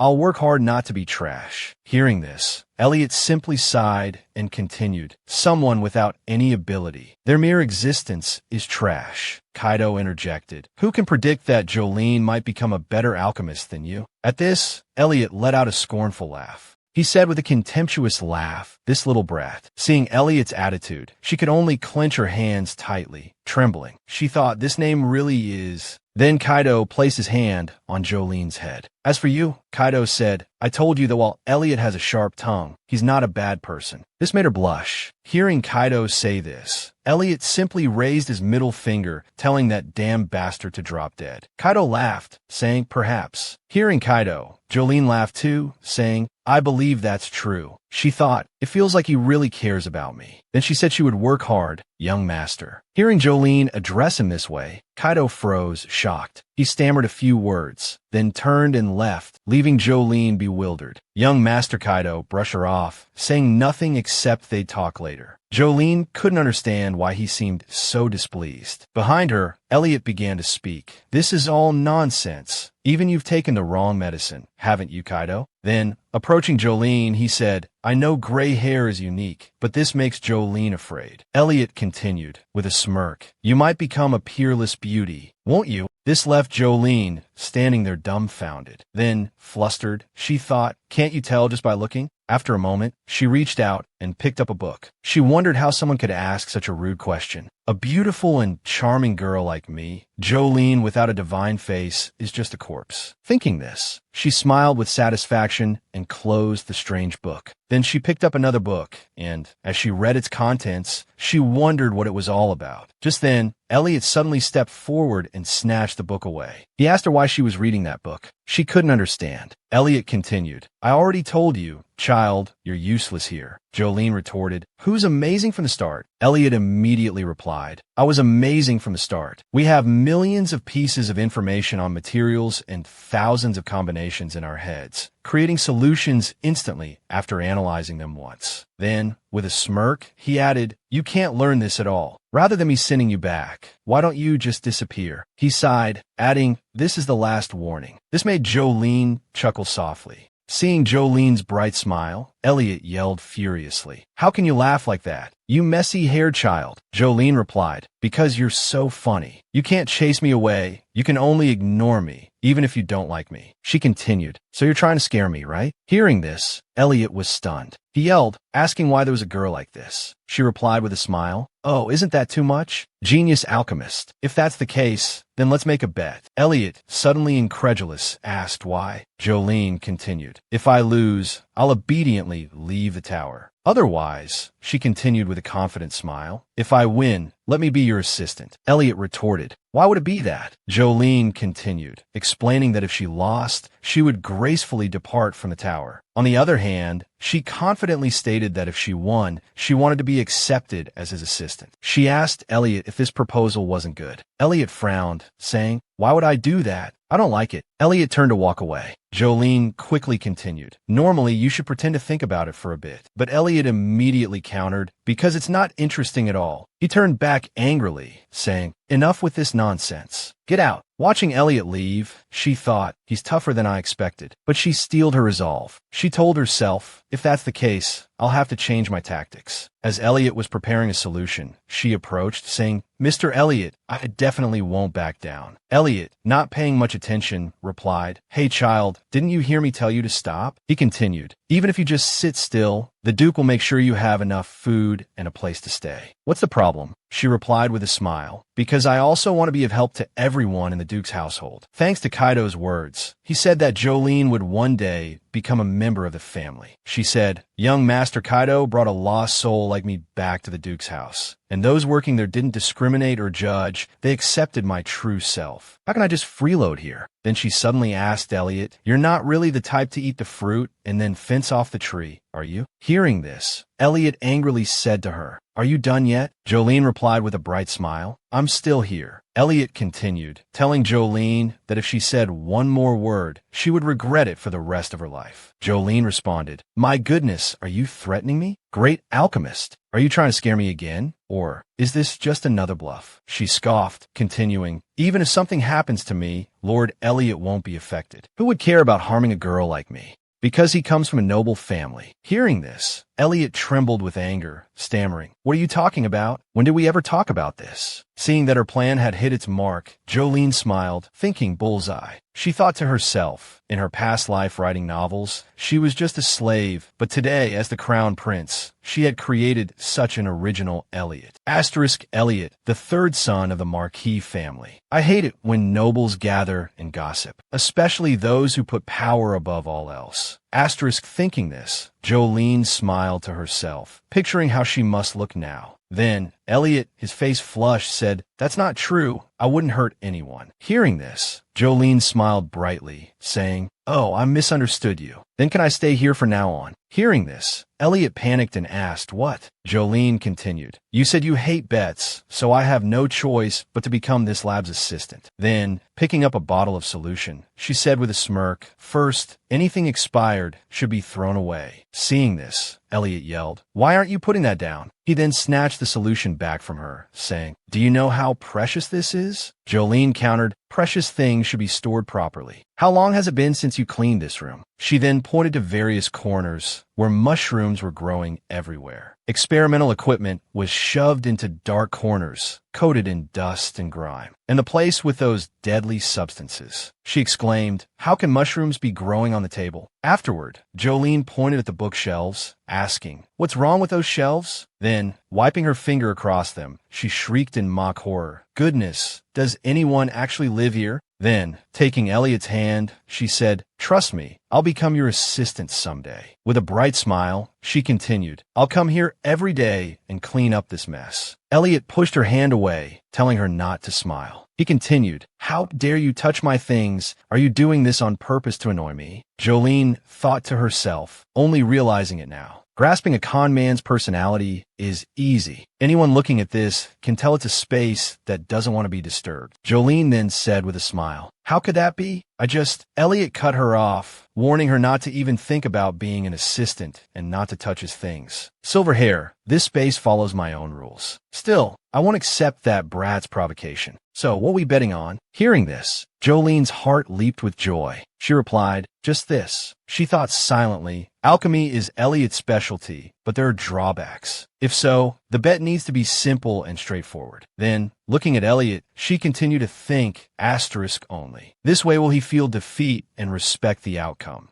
She held up her index finger, saying thank you. She continued, "In the next week, whoever says thank you first loses." Hearing this, Elliot was taken aback. She continued, "Of course, this is absolutely no intention of threat or persuasion." Elliot asked curiously, "Do you really think you'll win?" Jolene reminded herself, "Usually, those who have the upper hand might become complacent. All I need to do is exploit that weakness." She thought for a moment, then replied, seeing how he would react. With a smile, she said, "Don't you think I'll lose? Are you not confident?" Elliot replied angrily, "This child keeps provoking me endlessly. If you lose, you have to disappear from my tower forever." Jolene retorted, annoyed, "What do you mean? You need to be ready for me to become your assistant. Afterward, the two stood facing each other, bristling with animosity. Finally, Jolene was able to lie down on a soft bed. Lying there, she thought to herself, even if this is a character I created, Elliot's personality really isn't fun at all. Despite his sharp tongue, he's not as arrogant as I imagined. In principle, this is a character who doesn't appear much. I wonder what happened. This is clearly the novel world I wrote. But why do the details seem so different, almost like a new character? A moment later, Mr. Hen brought in some food. She called out happily, "Mr. Hen." He then held out a piece of cake, telling her that she had visited the alchemist's tower before returning, and he was talking to her. Mr. Hen continued, "Seeing that expression, I understand." Afterward, he continued pouring tea, saying, "To quite a demanding person." She replied, "Well, it's probably because I still have many shortcomings." She continued, "This is the opportunity the young master gave me. I have to try harder." Hen replied, "If you need any help, feel free to ask me." He then happily continued, "In any case, the young master has agreed." She wondered if it was Kaidel. Then, picking up her cup, she sat lost in thought. Smiling, she asked, "Mr. Hen, do you know anything about Mr. Elliot?" Know yourself and know your enemy, and you will never be defeated. Know yourself and know your enemy, and you will always be victorious. I must take down that arrogant man. The next day, in the mansion's garden, a table placed in the center was laden with a variety of exquisite and delicious breakfast foods. There was also tea, as if someone were having afternoon tea. Jolene sat there, pouting, thinking seriously just how perfect that man is beyond words. I must think of a way to defeat him. Only 3 days left until the agreed-upon time, she told herself. Mr. Hen once said that ever since Elliot came to the Duke's mansion, I've known him well. He asked,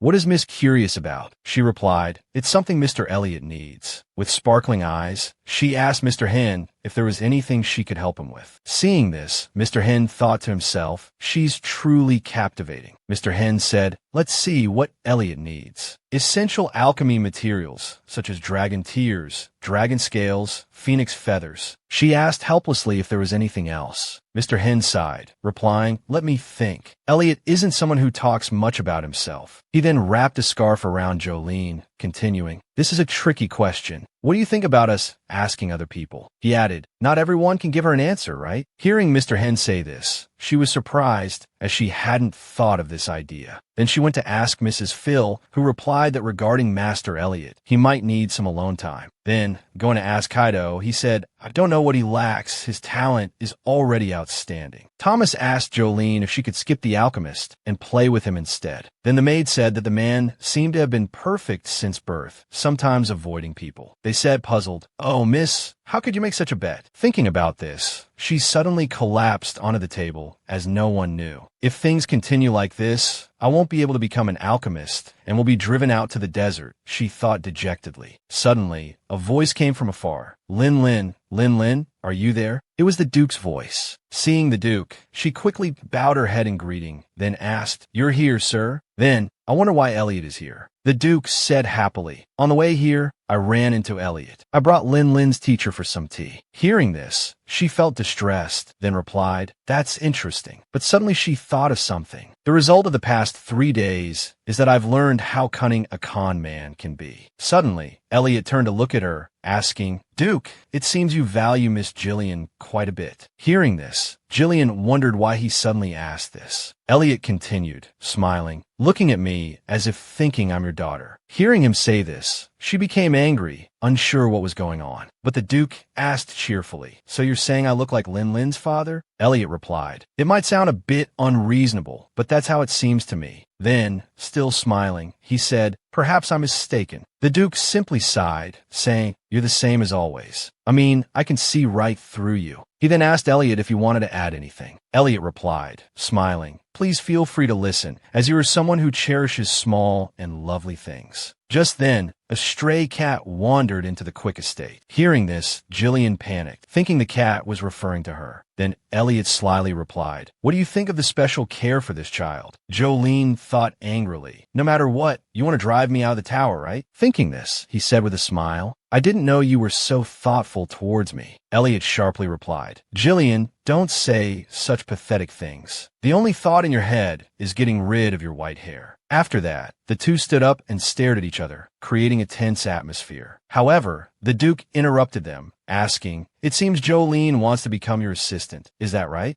He then asked with a smile, "You must be trying to get something out of me, right?" Elliot replied, "It's hard to hide anything from your discerning eyes." He continued, "Since that's the case, I won't beat around the bush." He then looked at Jillian, asking what he thought about adopting this child. A moment later, the scene shifted to a bridge, with the sound of approaching footsteps. "What you just did was a bit cowardly," were Jillian's words. She continued, "Why drag the Duke into our bet?" As Elliot turned to look at her saying this, he said, "If you want to become the Duke's adopted daughter, wouldn't that be good for both of us?" Jillian exclaimed, thinking to herself, "Of course it would be good. What I want is to find peace in this novel. Far from death, able to survive. I also want to become the Duke's adopted daughter, so I went to Thomas, but when I think of the image people see of me, I laugh. From Mrs. Phil, Mr. Hen, to Kaidel, and that boy Thomas. And then even the Duke. Thinking of this, she exclaimed, at least because of being a member of the Duke's family, I want to become an alchemist." Then, pointing at Elliot's face, she continued, "One day, I will surpass you." Elliot exclaimed, "Talking back to your teacher, you can't speak like that, you brat." Jolene replied with a smile, "I like it this way, what about it?" Seeing this, Elliot replied with a laugh, not to try too hard, as this child would eventually be kicked out of the tower anyway. Hearing this, Jolene walked away angrily, leaving Elliot behind. "This is so unlucky," she thought to herself. "No matter what, I still need to hear him say thank you. There's no other way," she told herself. Suddenly, a green-haired figure flashed by, and a voice rang out, "TAC gear." At this moment, she widened her eyes in surprise. Then a man stood before her, and she wondered if he was the green-haired attendant. The other party replied, with a brilliant smile. It seems the author remembered to thank her. He then introduced himself as Collier and kissed her hand. Jolene pulled her hand back, angrily telling him to stop messing around and to clearly state his identity, as there were no such servants in the Duke's mansion. Then, looking at her with a smile, she exclaimed, "Who are you, really?" Colio simply asked with a gentle smile if she knew about the Colio religion. When she heard this, she frowned, saying, "Who doesn't know about the state religion of the Samadu Empire?" Hearing her say this, he replied with a smile, "I am the leader of the Colio religion. My name is Colia." She froze, her face turning pale, speechless. Seeing this, his eyes widened, and he stammered, "I'm telling the truth." She replied, "If you keep appearing suddenly and saying these things, how can I believe you?" Hearing her say this, he continued, "Then how about this?" The author wakes up and realizes the reason she's in this world. The author is suspicious of a world exactly like her novel, but developing completely differently. Hearing him speak so clearly, she was terrified, stammering repeatedly.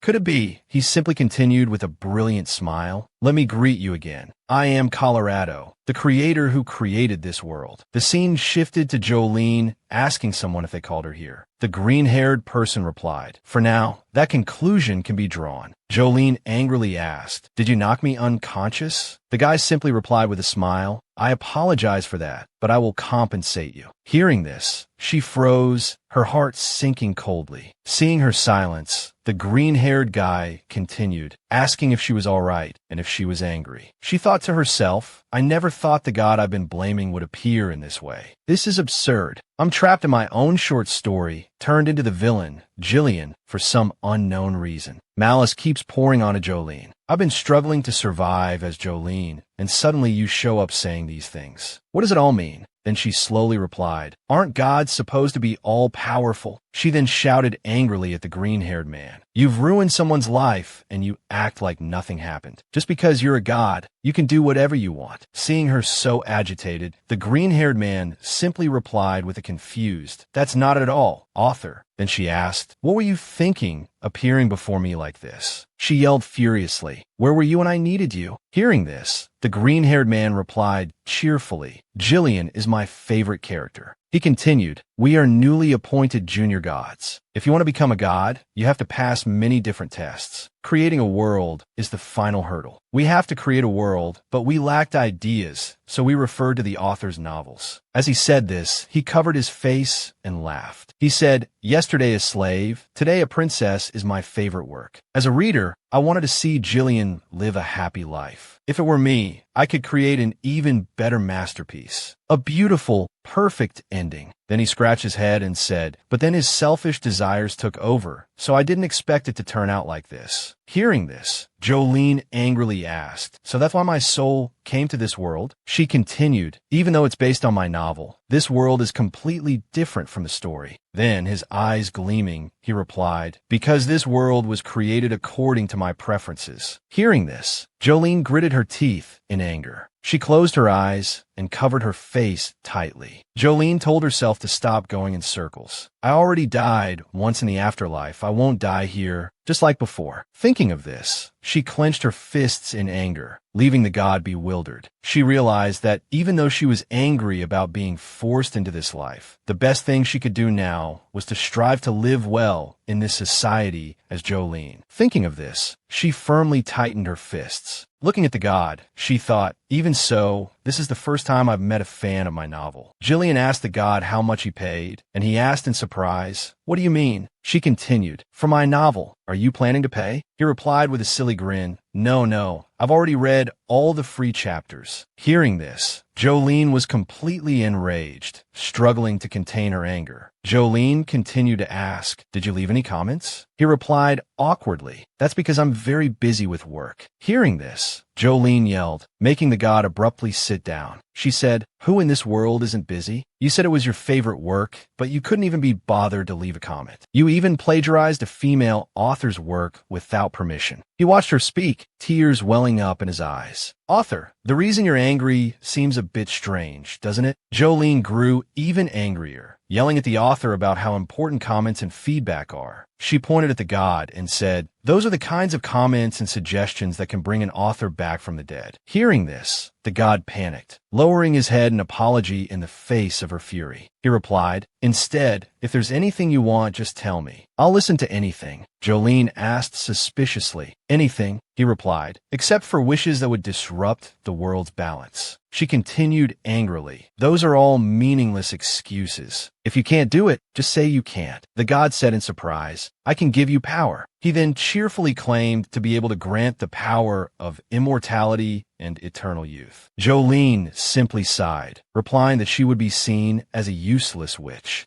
He asked, then what about the world's strongest knight? She replied, I hate brutal things. He asked, what about a saint with outstanding healing abilities? She replied, just thinking about it is annoying. The god asked frantically, what about teleportation? She sighed, replying, I'm a homebody after all. The god sat down, dejected, but she thought that maybe, just maybe, that was the best option. With this thought, she turned and said, but you didn't say we could only have one ability, right? He replied, of course. She reminded herself to think carefully. Then, turning back, she said, you mentioned earlier that you plagiarized someone else's novel for the creator competition. She continued, plagiarizing while creating a holy world. Even if the truth is discovered, my soul has already been drawn here. Things must be quite chaotic up there, failing the creation competition. Hearing this, he panicked, covering her mouth and shouting, don't. He frantically continued, explaining how failing creations also angered the senior gods. Then, suddenly realizing his slip-up, he quickly covered his mouth again. She knew she had him. She pressed on, so if you mess up, it'll be a big deal, right? He said anxiously, author. Then, with a brilliant smile, she declared, from now on, every time I call you, you have to appear. He stammered, and me? Why? Surely. She replied, you said you're the god of this world, didn't you? He froze. Her gaze turned sly. If that's the case, isn't summoning you beneficial to me? Colio continued, crestfallen. I'm really busy. Can we make it once a year? She countered, that's too long. Let's make it every 2 months. He told her he couldn't come that often. How about every 6 months? Or what about every 3 months? Finally, he sighed, fine, every 3 months then, if... Hearing this, she quickly grabbed his hand. Leaving already? She asked, a cunning smile playing on her lips. I still need a few more things. Colio, bewildered, asked, more conditions? She replied with a smile, that's right. It's nothing special, but it's important to me. It's a matter of pride. The empty room held only books and the sunlight streaming through the window. He wrote down his 7th or 8th experiment. Mix crushed lizard scales with a drop of fairy dew, each life shard diluted with the resin of winter rosemary. Now, only the last step remains, which is to mix everything together. He thought silently. Please. A mysterious, deep purple substance began to appear. Suddenly, the reddish-purple liquid exploded, forcing him to shield himself with his hands. Jolene, descending the stairs, laughed at the sight. Looks like even you can fail. Aren't you supposed to be the genius alchemist? Hearing this, Elliot quickly turned, his voice laced with irritation. Brat, you seem to be losing your manners more and more each day. He frowned. You've decided to leave this place anyway, haven't you? Jolene simply smiled. We'll see about that. Then, abruptly turning to the window, she threw it open and said cheerfully, maybe Master will figure it out on his own tomorrow. Elliot quickly approached her. The only thing Master knows about the future is one thing. He glared at her, and that is, the brat will disappear from this building forever, right? Jolene continued to smile. Don't worry. Even if I have to work myself to death, I'll win this bet before I leave. Elliot simply sighed, shaking his head. How do you even plan to win in the end? He asked. You can't go back on your word, Master, she replied, turning to leave. Looking back over her shoulder, she added, even if you say or act like nothing happened, it won't work. Then, with a cheerful, see you around, she slammed the door shut, leaving Elliot standing there, dumbfounded. He wondered, with a flicker of annoyance, why she was so confident. A while later, at the Quick family mansion, Jolene ran, laughing. Chameleon claws, fairy tears, wave shards, cactus grass juice, she thought. Then, throwing herself on her bed, she exclaimed, this is clearly the combination for the miracle potion. She excitedly punched her pillow, realizing Coolio had actually been right. He'd said the author would now become the creator of the alchemy world, everything created from the author's fingertips. Just as she imagined it, Jolene stopped asking how to do it. Simply imagining it was enough. The god replied, that's it. He continued, explaining that she could know which ingredients were needed to make a potion, and conversely, she could also discern the components within a potion. Then he said smugly, this level shouldn't be considered a divine gift, right? When she arrived, she smiled brilliantly, thinking, this is amazing. That elite potion, although a failed creation, still needed to be recognized by everyone. But was everything really that simple?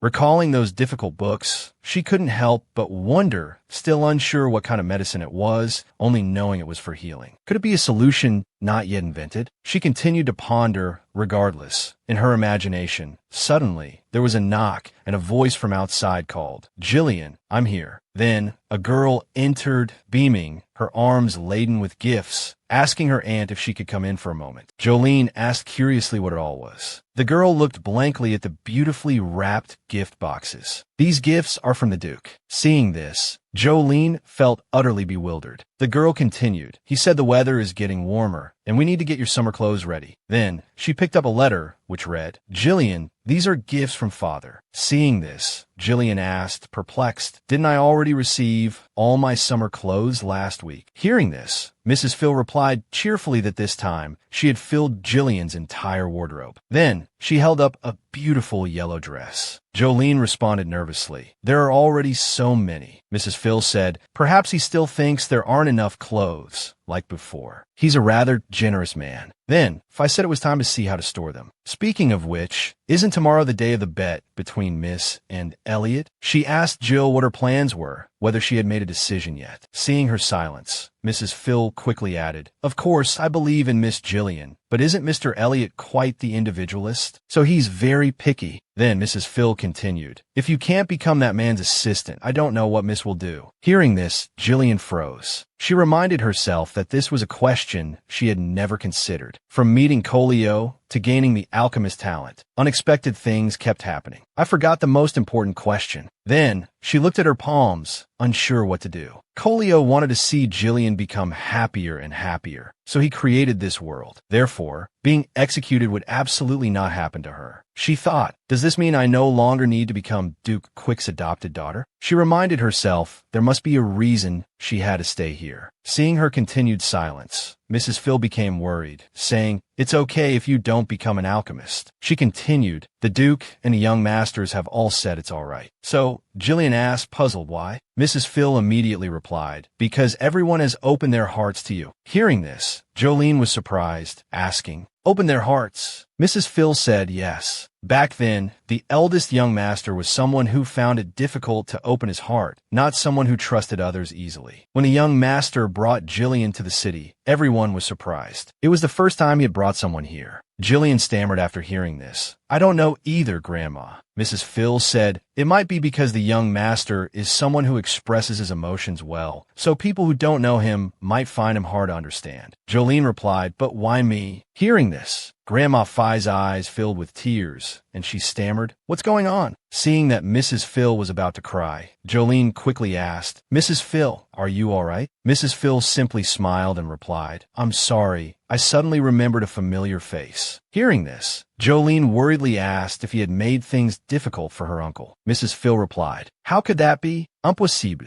But that's how it is. The rest of the story will be told after the young master returns. Perhaps the young master is also waiting for Miss Jillian now. My mother had a late old friend, Queen Sign. Once a slave, she became the most powerful and noble woman in the Samdu Empire, filling the void left by his deceased mother. Perhaps after meeting the slave girl named Jillian, those unwavering violet eyes have remained before my eyes. Perhaps it's because they resemble that person, or perhaps it's just longing for my deceased mother." At this moment, Kaidel, holding a purple flower, thought, "This is why I brought the child to the Duke's castle." Suddenly, a loud voice called out, "Young master!" Startled slightly, he turned to look. It was Jill, waving at him. Jill, naturally beautiful, her smile as bright as a flower, illuminated the entire garden. Kaidel couldn't help but wonder what he had been worried about. In this garden filled with vibrant flowers, the atmosphere suddenly became exceptionally warm. Jolene, at this moment, was captivated by the lovely white flowers. Admiring them, she happily told Kaidel that she hadn't known such a beautiful place existed within Thine Kong Teak. Then she asked if she could go in and take a look. Kaidel, holding his teacup, froze for a moment before replying, "You may, since I've already given permission." Hearing this, she smiled brightly, overjoyed. "Actually, this is my first time seeing the greenhouse, and for such a wonderful place to also be hosting a tea party. Could it be that you prepared this for me?" He smiled, nodding, then shaking his head,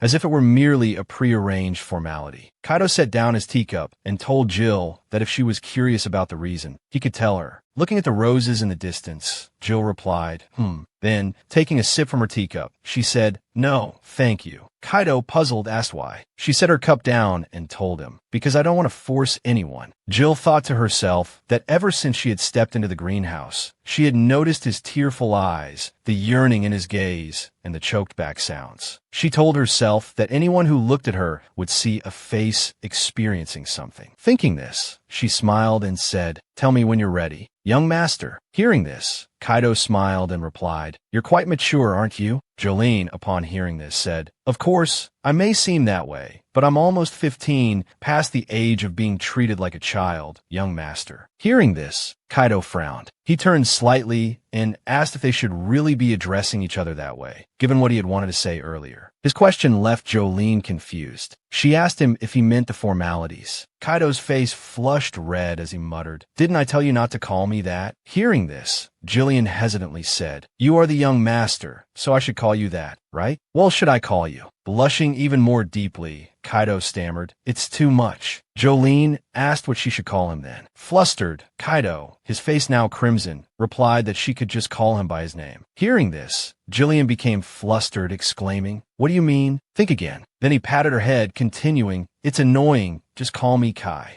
He turned and walked away, leaving Jillian blushing, thinking to herself, "Did he mean calling me by a nickname?" She pondered why she still didn't have a formal status, just someone living under another's roof. Then she remembered what Mrs. Phil had told her. She'd said that everyone had opened their hearts to the young miss, that Jolene had become an important person to those in the Duke's castle. She thought happily, is it really like that? She thought to herself, aware that many details of the story had already diverged drastically from the original. I've become the heroine of this story now. And these alchemist abilities I never considered before, but Colio mentioned earlier. From now on, I'll create everything with my own hands. She placed her hand on her chest, thinking that if the people of the Duke's castle, if Kaidel cherished her, this must be the wish she had always wanted to create. Silently, She made up her mind. If this were truly the case, she wanted to stay and succeed. Just then, Kaido's voice broke through her thoughts. "Why aren't you answering, little one?" he asked. "Before I answer," she replied, "I want to ask a question." She asked Kaido why he had brought her back to the Duke's castle. At her words, Kaido froze. Jolene spoke brightly. Both Han and Fai said that this is the first time the young master has brought anyone back to the Duke's castle. Then, a little shyly, she added, "They told me everyone has opened their hearts to me." Kaido cut her off, turning to her with a cold look. "Little one, there's no need to worry about such things." Seeing him say this, Jolene froze on the spot. Kaido, too, remained silent, saying nothing. Then Jolene responded, "I'm being too emotional." She scratched her head awkwardly. "I'm sorry, you overreacted," she stammered. "I've taken up too much of your time. I didn't realize it had gotten so late. Perhaps Mrs. Phil is waiting for me." She fought back tears, finding it strange. It wasn't such a big deal, yet her eyes were welling up. When she had faced Kolio, she'd been perfectly fine. Turning away, tears threatening to spill, she thought to herself that she couldn't keep dreaming impossible dreams. Just then, Kaido hastily grabbed her arm, pulling her close. "Jolene," he exclaimed. He looked at her, his expression sorrowful yet intense. A shower of rain began to fall, drenching everything. Amidst the downpour, Kaido held Jillian's hand. He spoke shyly. "I didn't mean to hurt you." Looking at Jillian, tears in his own eyes, he continued, "So please stop crying." Jillian quickly wiped her tears and turned away. "It's not that," she explained. "It's just—" He wiped away her tears. "Every time I see you, I can't look away." He spoke, still holding Jillian's hand. He smiled faintly. "How can that person's image keep appearing in my mind?" Then, the sky suddenly opened up, the rain pouring down even harder, fierce lightning illuminating the castle. Seeing this, the servants began to shout, "Run!" Suddenly, the downpour intensified. Mrs. Phil stood on the second floor. Looking down, Mr. Hen, noticing her, approached. "You seem to be deep in thought," he observed. Hearing this, Mrs. Phil turned, addressing Mr. Hen. Scratching her head, she said,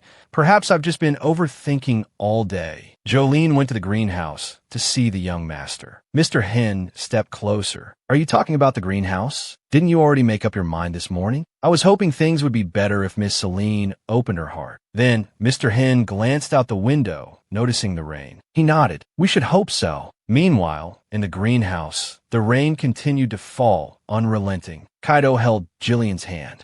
Jillian questioned him, her brow furrowed, her face pale. Her voice trembled as she stammered. "Did you bring me here for this reason from the very beginning? Do I really resemble that person of yours so much?" Kaido panicked at her words. "I know you might not understand immediately, but—" Jillian closed her eyes, telling herself that at least Kaido would understand her completely. But she was wrong. He was seeing someone else's shadow through her. Then, she suddenly collapsed. Kaido rushed forward, catching her in his arms. "Jolene," he cried. Seeing her like this, a deep wave of pity washed over him. "I'm sorry," he continued. "I told myself I had to take care of you, but in the end, I only hurt you." Jolene replied, "You don't need to apologize." Turning her face away, she continued, "The young master is my benefactor after all. I do owe him my life." A cold smile touched her lips. "Thanks to you, I'm able to live like this." She coldly shook off Kaido's hand, making him flinch. Turning her face back to him, she said, "It's getting late, young master." She walked away, her voice trailing behind her. "It's raining. I need to go back before it gets too late." As they neared the greenhouse door, Kaido suddenly spoke. "I know you're disappointed, little one. I won't say anything that might cause a misunderstanding. If I'm to explain, I need some time." A shy blush colored his cheeks. "Until then, little one, feel free to do as you please, because I will always be on your side." Hearing this, Jolene remained silent, saying nothing. She pushed open the greenhouse door, letting the rain rush in.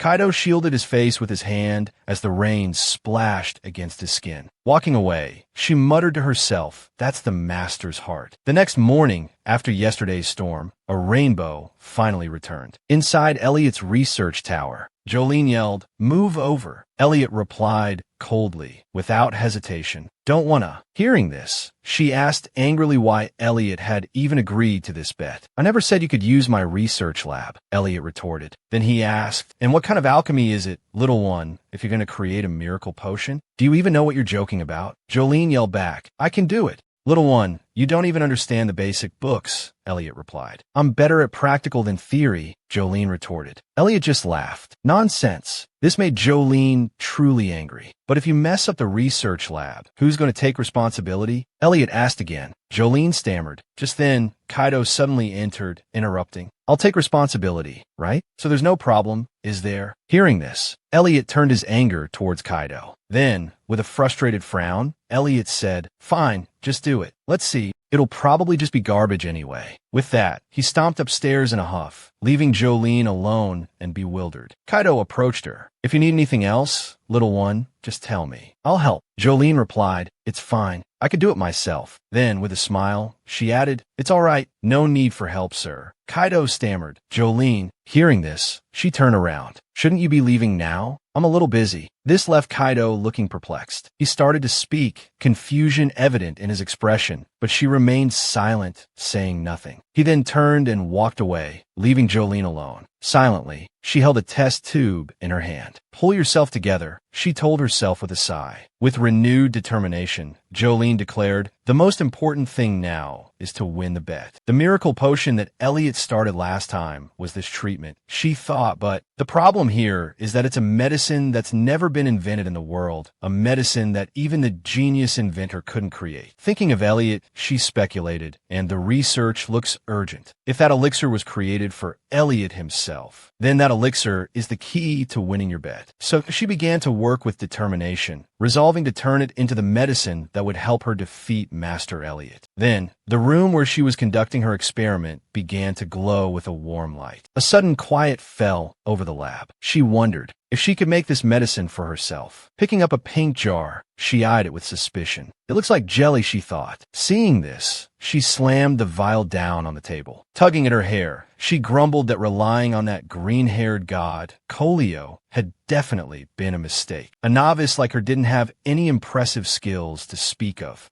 She fretted aloud, relieved that she'd at least told Elliot, but now utterly lost. A sudden hush fell, and a voice called out to her, making her turn around, searching. She wondered if she'd imagined it, if something on the table was actually speaking to her. Finally, she turned to face it. Who's there? The red object on the table shimmered, smiling at her. Jolene was utterly terrified. She stumbled back, stammering, A monster! Frozen, she stared at the thing on the table. A monster made of liquid is talking, she shrieked. The creature feigned innocence. Monster? What monster? I'm Ford. Then it explained that the master, Kolio, had created it himself. Jolene gasped, stammering. Me? She'd only want to beat Elliot. Ford chuckled. You've used up all the power bestowed upon you by the god, haven't you? It said. That was also the tears of that rare female dragon. Jolene panicked again. Dragon? She grabbed a jar. We just used regular ice water. Faute sight. That can't be right. It told her that she should look at what was written on the area covered by her fingers. Jolene stammered. Could it be? Looking closer, she read the inscription, Dragon Tears Sealed in Ice. She fell silent. She thought nervously that the name sounded fancy, but it was probably just salt water. It couldn't be that expensive, could it? It's more valuable than gold, Ford said. Jolene felt like she turned to stone. What? She shrieked. Ford chuckled, explaining that considering the amount she'd used, that was the value of dragon tears.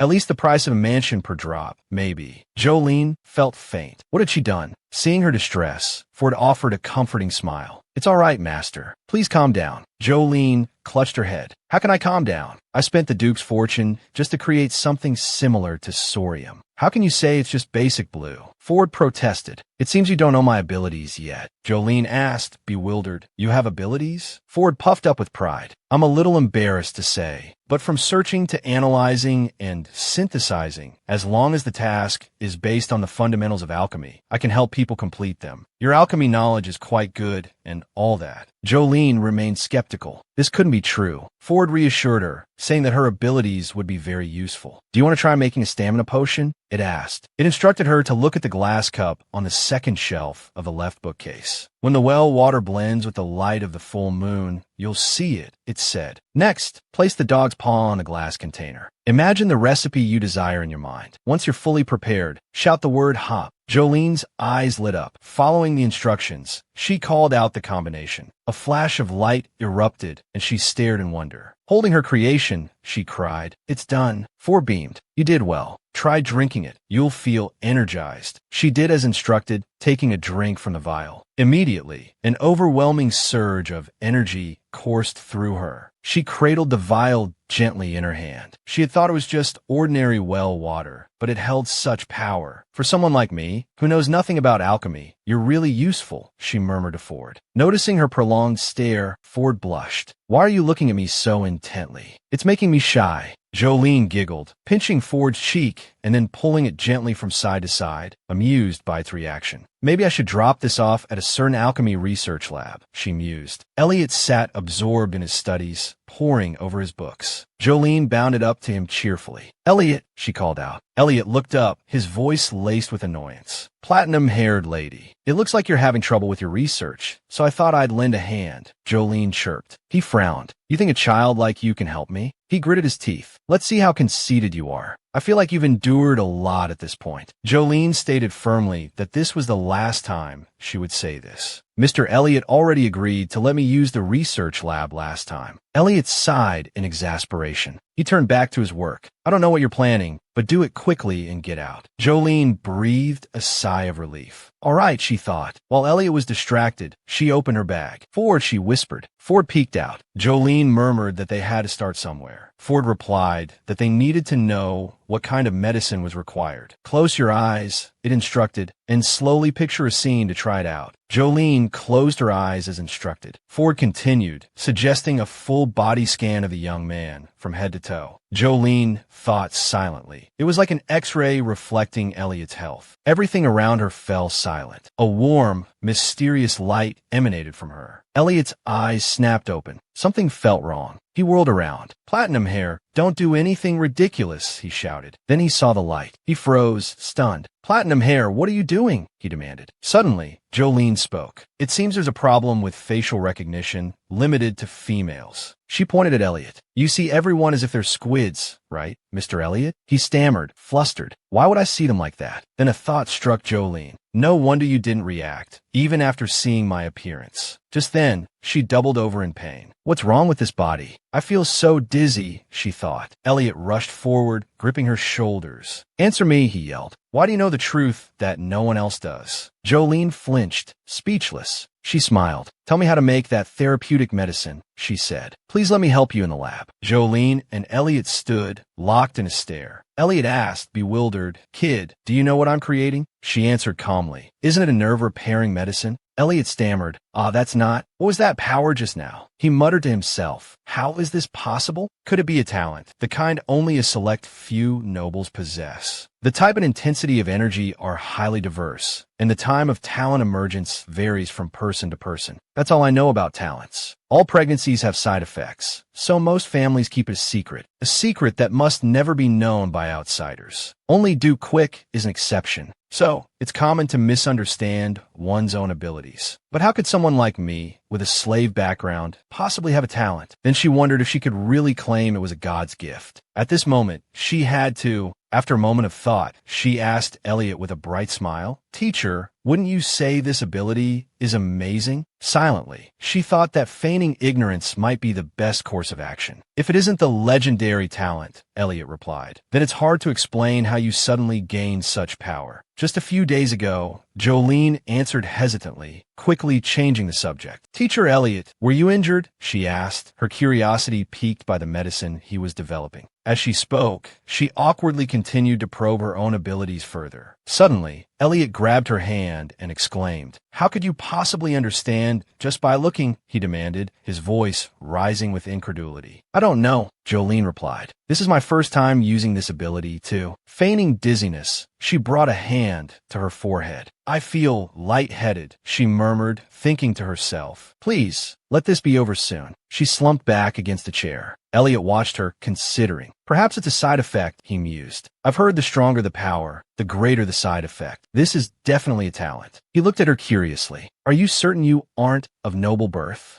Jolene sat up at his words. Of course I'm from slave background, she insisted. And the child's parents? Elliot pressed. Jolene shook her head awkwardly. I don't know. I grew up in the red light district, she admitted. From a very young age, she continued, I heard I was bought for 50 gold coins as a dying girl. Elliot interrupted her. a thoughtful frown creasing his brow. She might have been involved in some shady business, he muttered. Jolene stared at him, bewildered. How could a descendant of such a rare and esteemed bloodline be sold into slavery? He continued, more to himself than to her. Jolene's mind raced. He must have misunderstood the situation. He couldn't possibly think she was some nobleman's illegitimate child. Elliot turned to her. I must inform the Duke, he declared. Panic flared in Jolene's chest. No, there's no need, she blurted out, scrambling to stop him. Maybe it's not a talent, she added, grasping at straws. But you just said it was a talent, Elliot interrupted, his brow furrowed in confusion. He pointed at her. Child, your talent is no ordinary one. It's a power that even high-ranking nobles rarely possess. His voice sharpened with frustration. You don't understand. That's why you're acting like this. Jolene shifted uncomfortably. She had to change the subject before he delved any deeper into this misunderstanding. Teacher, that's not important at all, she began, edging closer to Elliot. He recoiled slightly. Child, what are you doing? He asked, flustered. Teacher, don't you need that nerve-repairing medicine anymore? Jolene asked brightly. Elliot turned away, a troubled expression on his face. Even without you, child, we can't make enough, he muttered. But teacher, you've been failing. You said even after 80 experiments, you still haven't succeeded. Her blunt words hit their mark. Don't think too much about it, she continued, her voice softening. Of course I might fail too. What's important to you, teacher, is the best possible medicine. Because even if you create it, you can't be certain it will work. She paused, then added, but aren't you curious about just how strong my ability is? Elliot fell silent, considering her words. Jolene pressed on, a cheerful lilt in her voice. If I successfully create the medicine using this method, then all you have to do is say thank you, right? Elliot looked at her, bewildered. Child, is that all you want? He asked again. Yes, she replied with a sweet smile. You don't mind, do you? Elliot stared at her, speechless. Jolene quickly added, I was just joking. Then, with a more serious tone, she asked, Sir, may I request your permission? With that, she set to work,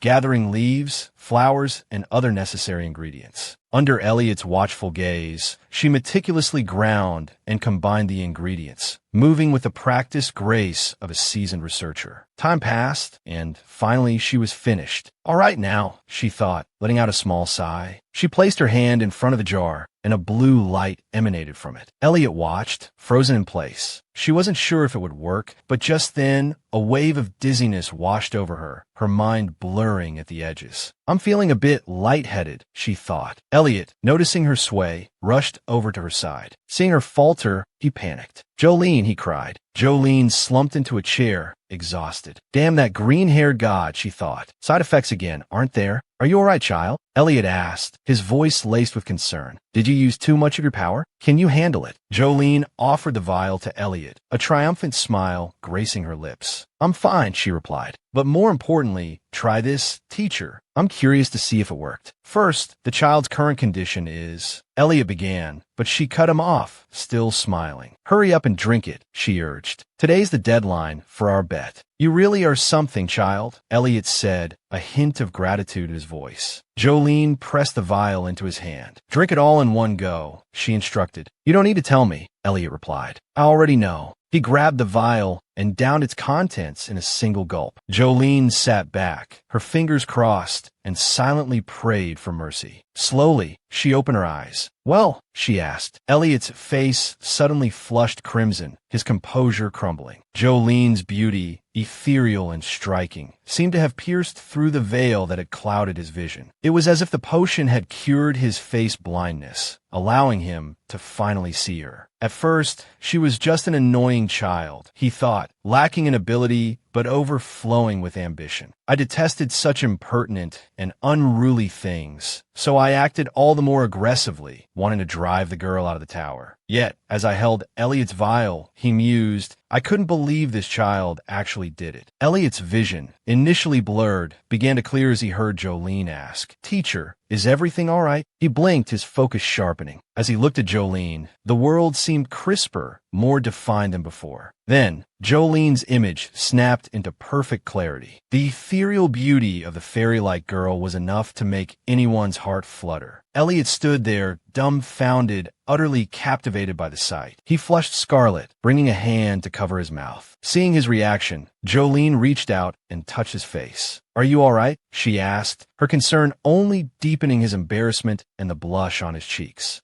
"Your complexion doesn't look too good," she said. "Did the nerve-repairing medicine not work?" Elliot stammered, his face still burning. "No, it's not that." But Jolene couldn't hear him clearly. "What did you say, teacher?" she asked. Suddenly, he blurted out, "Don't come any closer." He collected himself, then continued, "The medicine you made, its effects have been confirmed." Jolene's face lit up. "Really?" she asked, beaming. "Can you really see my face, teacher?" she inquired. "It's still a little blurry," Elliot admitted, "but it's gradually becoming clearer." He continued, "In any case, this was surprisingly difficult. It's all thanks to you, child." He seemed to realize what he'd said and backtracked, flustered. "Oh no, I mean..." Then, blushing again, he simply said, "Thank you, child." Waiting for her face to light up with joy at such a compliment, the clever girl asked, "Could you say that again, teacher?" Elliot, his blush deepening, repeated himself a bit louder. "Thank you, child," he mumbled shyly. "Is that better?" Jolene then exclaimed triumphantly, "So I won the bet, right?" Elliot sighed. "Yes, child, you won," he conceded. Then a thought struck him. "So, how are we going to work together from now on?" he asked. Suddenly, Jolene swayed and collapsed again. Elliot panicked, rushing to her side. "Jolene! Jolene!" he cried. Jolene's face was pale, sweat beading on her forehead. Yet, she still managed a weak, slightly embarrassed smile. "Are you calling my name now, teacher?" she asked. She chuckled weakly. "It's the first time I've heard anyone call me that." "This isn't the time for such talk," Elliot said urgently. "We need to find some stamina potion quickly." He looked around frantically, searching for the medicine. Then, Jolene slowly lost consciousness, leaving Elliot bewildered and alone, calling out her name into the chilling silence. "Jolene," he shouted. As consciousness slipped away, the space around her transformed into a galaxy-like scene, filled with thousands of shimmering stars. Jolene looked around, bewildered. Was she dead? Was this a dream? Suddenly, a dazzling halo of light appeared before her, arresting her attention and rooting her to the spot. Her eyes widened, fixated on the light, a sense of familiarity, of something from a past life, washing over her. An image materialized within the light, a happy family of 3 sitting together, talking. The image of her mother, gazing at her with loving eyes, smiled and began to speak. Then, the image of her father, a kind man, also smiled radiantly at something unseen. Finally, an image of herself, happily watching them both converse in the inky blackness. "Mom! Dad! I'm here!" she cried out, her voice filled with desperation. Her feet began to move, a desperate attempt to keep them within reach. Tears streamed down her face as she ran, sobbing uncontrollably. "Please!" she stammered, her voice choked with emotion. But in her haste, she tripped over something unseen, falling hard to the ground. A sharp pain shot through her, forcing a cry from her lips. She lowered her head, clutching her hands tightly, a wave of helplessness washing over her. What was she supposed to do now? She reached out, as if trying to grasp the beautiful light. But time couldn't be reversed, could it? She could never again be that little girl, sitting beside her parents. "I know this place isn't real," she sobbed to herself, but I also... Unable to contain her emotions any longer, she burst into tears, sobbing like a child. "I need a place for my soul," she stammered between sobs. "Well, I made up my mind to live as Jolene," she thought. "I decided to forget the fact that this is a fictional world. The people in this house wouldn't get angry, just like my own family. I told myself I wouldn't live like a character in a novel. But in reality, they were just seeing the shadows of others through me. Maybe the Duke doesn't need me." As she wept in despair, a voice cut through the darkness of the dreamscape. Jolene startled, turning to see the image of Kaidel. He gently wiped her tears. "Everyone is waiting," he said softly. "I'll explain everything from the beginning. Give me a chance, so please." At his words, her tears ceased, and she opened her eyes, revealing bright, shimmering violet orbs. A warm, sunlight-like glow enveloped her, pulling her back to reality. Back in the real world, tears welled up in her eyes as she heard voices calling her name. Jolene, Jillian. Kaidel, his hand gripping hers tightly, his voice thick with worry, stammered, "Child, are you awake? Do you recognize us?" Seeing her exhaustion, he said urgently, "Wait a moment," then shouted for a doctor. With a weak tug on his sleeve, Jolene summoned her strength. "Young master," she whispered, then looked toward the corner of the room. "In my dream, I heard your voice, young master." She looked at him, confusion and a flicker of hope in her eyes. "Were you, by any chance, worried about me?" she asked hesitantly. At her words, Kaido's face flushed crimson, and he fell silent. Later that afternoon, as if the world had held its breath until that moment, Jolene asked Kaido, "Young master, have you been worried about me this whole time?"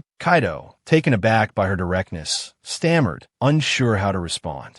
Just then, Thomas burst into the room, his face pale with worry. "Jillian, you're really awake," he cried, his voice trembling. Overcome with emotion, he dropped the towel he was carrying and rushed towards her. "We were all so worried." He embraced Jolene, sobbing uncontrollably, leaving her utterly stunned. Thomas, now crying like a child, clung to her tightly. "I'm sorry, Thomas," Jolene murmured, her voice soft with concern. She then turned to the Duke, who stood a short distance away. "I apologize for causing you such concern, Your Grace," she said. The Duke's eyes filled with tears. "Jillian," he choked out, "it's been over 2 days. I was so worried you wouldn't wake up." Jolene's eyes widened in alarm. 2 days?" she exclaimed. Brian continued, "I've already called the doctor and the apothecary, but the child still hasn't woken up, making everyone worried." Hearing these words, she replied sadly, "I'm sorry for making everyone worry." Brian, standing beside her, quickly comforted her. "No, it's not like that, Jillian. We're all fine." Thomas added, "Yeah, seeing you awake now puts our minds at ease." Kaido, frowning, told everyone to calm down as the girl was frightened. Then, turning to Jolene, he said, "Little one, there's no need to be so down. It's not that everyone is scolding you. They're just worried about you." Hearing this, her eyes flickered with gratitude as she said, "So, young master was worried about me too?" Seeing her sincere inquiry, he blushed, saying, "Of course I was." Thomas, elated, chimed in, "You might not have seen it, but your brother was the most worried. He looked after Jillian every night, right?" Hearing his younger brother say this, Kaido blushed crimson, shouting, "Thomas, be quiet." The Duke then interjected, smiling, "I heard you created a high-grade healing potion.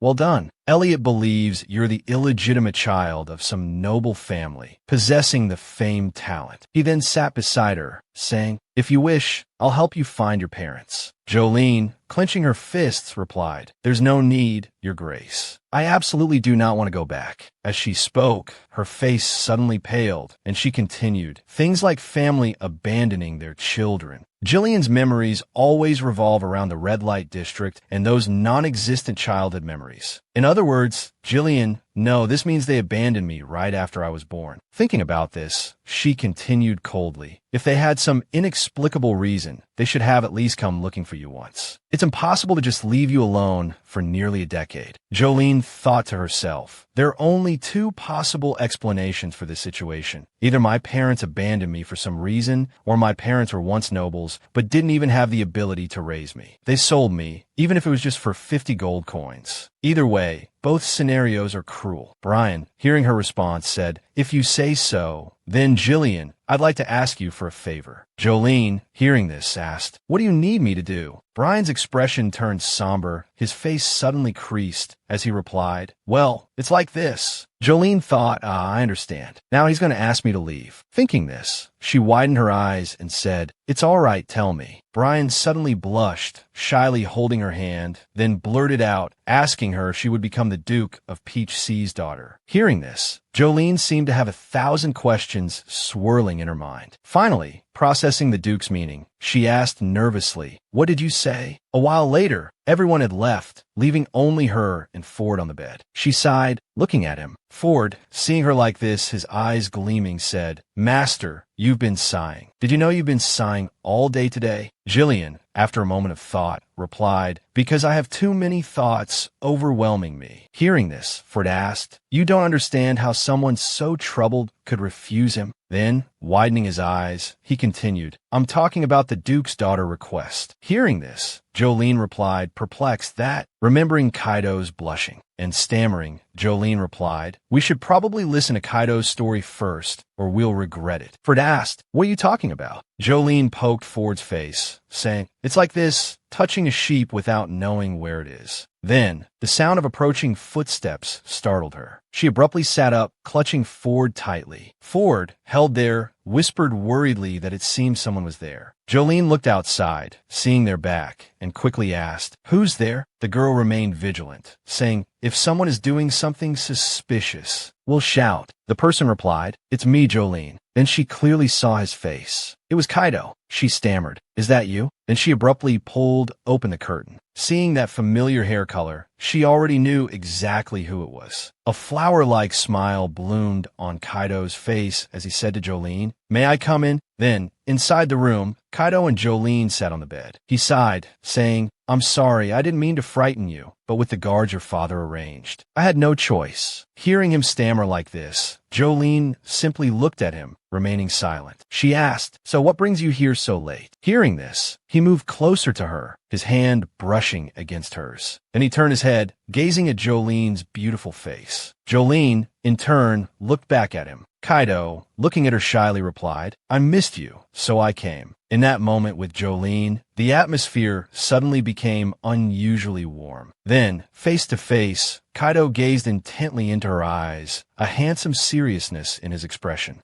Seeing Kaido's serious expression, Jolene blushed, embarrassed by the intensity of the moment. She turned her head away, stammering, And me? What? He sighed, replying that they hadn't talked yet. He wanted to talk to her before it was too late. Jolene immediately replied that it was already late. He then reached out, touching her face, saying that even so, she would still listen to him. Then, with a gentle smile, he continued, Of course, Jolene. Seeing Kaido's slyness, she puffed out her cheeks, unable to utter a word. Glancing towards the flickering flames, she asked, So what is it? Kaido said, I came here because I wanted to answer the question you asked earlier. He then continued, Jolene, it's truly wonderful that you woke up. After that, he held her hand, saying, All morning, while I was with you, a terrible thought kept surfacing in my mind. I was afraid you would never wake up again. Then, his face clouded with sadness as he continued, his voice filled with remorse. He slowly got down from the bed and knelt before her, asking, Would you go somewhere with me again? Kaido sighed, a melancholic expression settling on his face. He told Jolene to go to the place where everything began. Under the shimmering moonlight, the atmosphere gradually warmed. Jolene and Kaido strolled along a beautiful flower-lined path. The place Kaido brought Jolene to was the greenhouse of the Duke's castle, a place she had visited once before. Seeing it for the second time, Jolene told Kaido she hadn't expected to come here again. Then the two of them went inside. There was a table and 2 chairs, with 2 cups of tea already prepared on the table. She continued, as if waiting for someone to come to her. Hearing this, Kaido remained silent, saying nothing. Then, she turned and asked Kaido if she may ask who he was waiting for. Kaido suddenly became somber, replying, It's not about waiting, because those people have already gone to a place from which they cannot return. Hearing Kaido say such words, Jolene's eyes widened in surprise. Then his hand suddenly trembled uncontrollably. Seeing this, he steadied it with his other hand. Then he slowly said, Jolene, there's something I haven't told you before. He then asked her, Do you want to hear it? His face suddenly turned grim as he pondered, saying, It's about the late Duchess. At this moment, the image of the lady suddenly appeared in his mind. He said that 7 years ago, news arrived that the Duchess was about to give birth, which made his father, who had long hoped for a daughter, overjoyed. This also made the atmosphere in the castle exceptionally lively. In that moment, his memories flashed back to when Brian excitedly opened the door, shouting, Cyretla. The Duchess gently turned to look at Brian.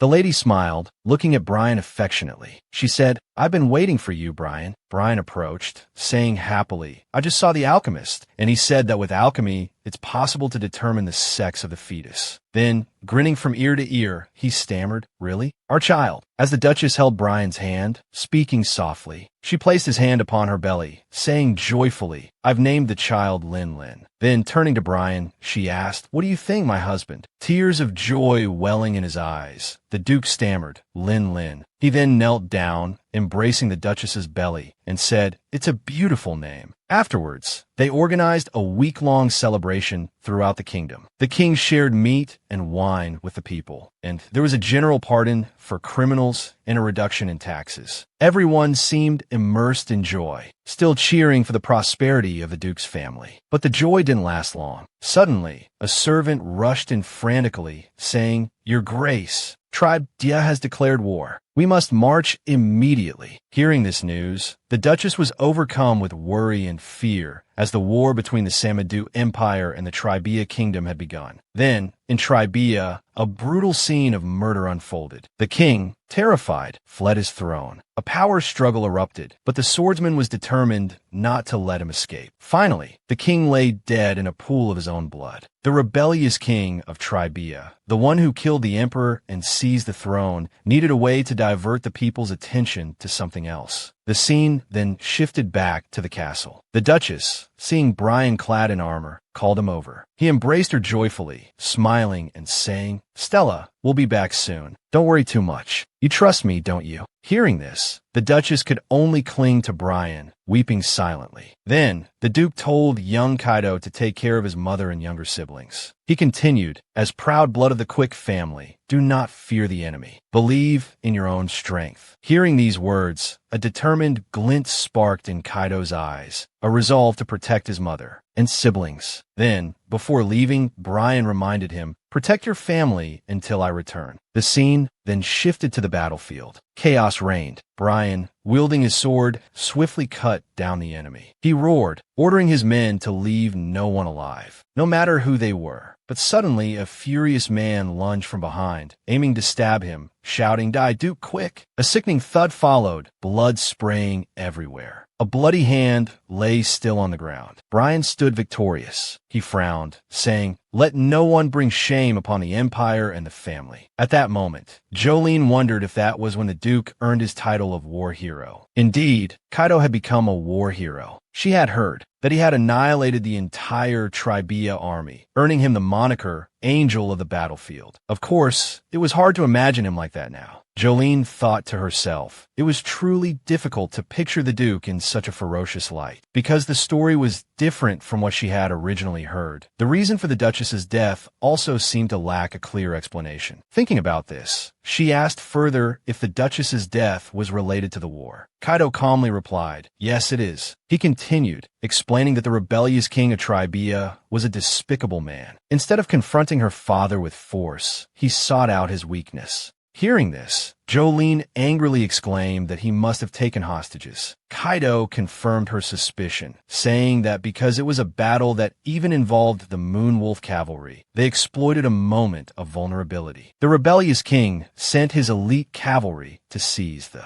fortress. Jolene then asked, "What happened to the Duchess then?" Kaidel replied, "Nothing." Then his strong hands clenched into fists, trembling with barely suppressed rage. He continued, explaining that their target wasn't the Duchess, but him. Hearing this, Jolene fell silent. Kaidel said that Tribdia, unlike the Empire, was a nation that valued the concept of male superiority. They believed the firstborn son was far more important than a wife, who could be replaced. Jolene replied that it was a truly awful thing, and Kaidel agreed, saying they felt the same way. He gritted his teeth in anger, continuing, "A rebellious king, burdened by nobility, is someone who can abandon his own flesh and blood." Then he asked her, "Do you know what such a person is capable of?" She immediately answered that he must have built a political party and bullied the weak. Clearly, that was what weak rulers did. They waged wars and valued meaningless traditions, and it was always the poor and the vulnerable who were sacrificed. Kaidel said, "You're absolutely right. Those who target the weak are nothing but cowards." Then, looking at his teacup, he said,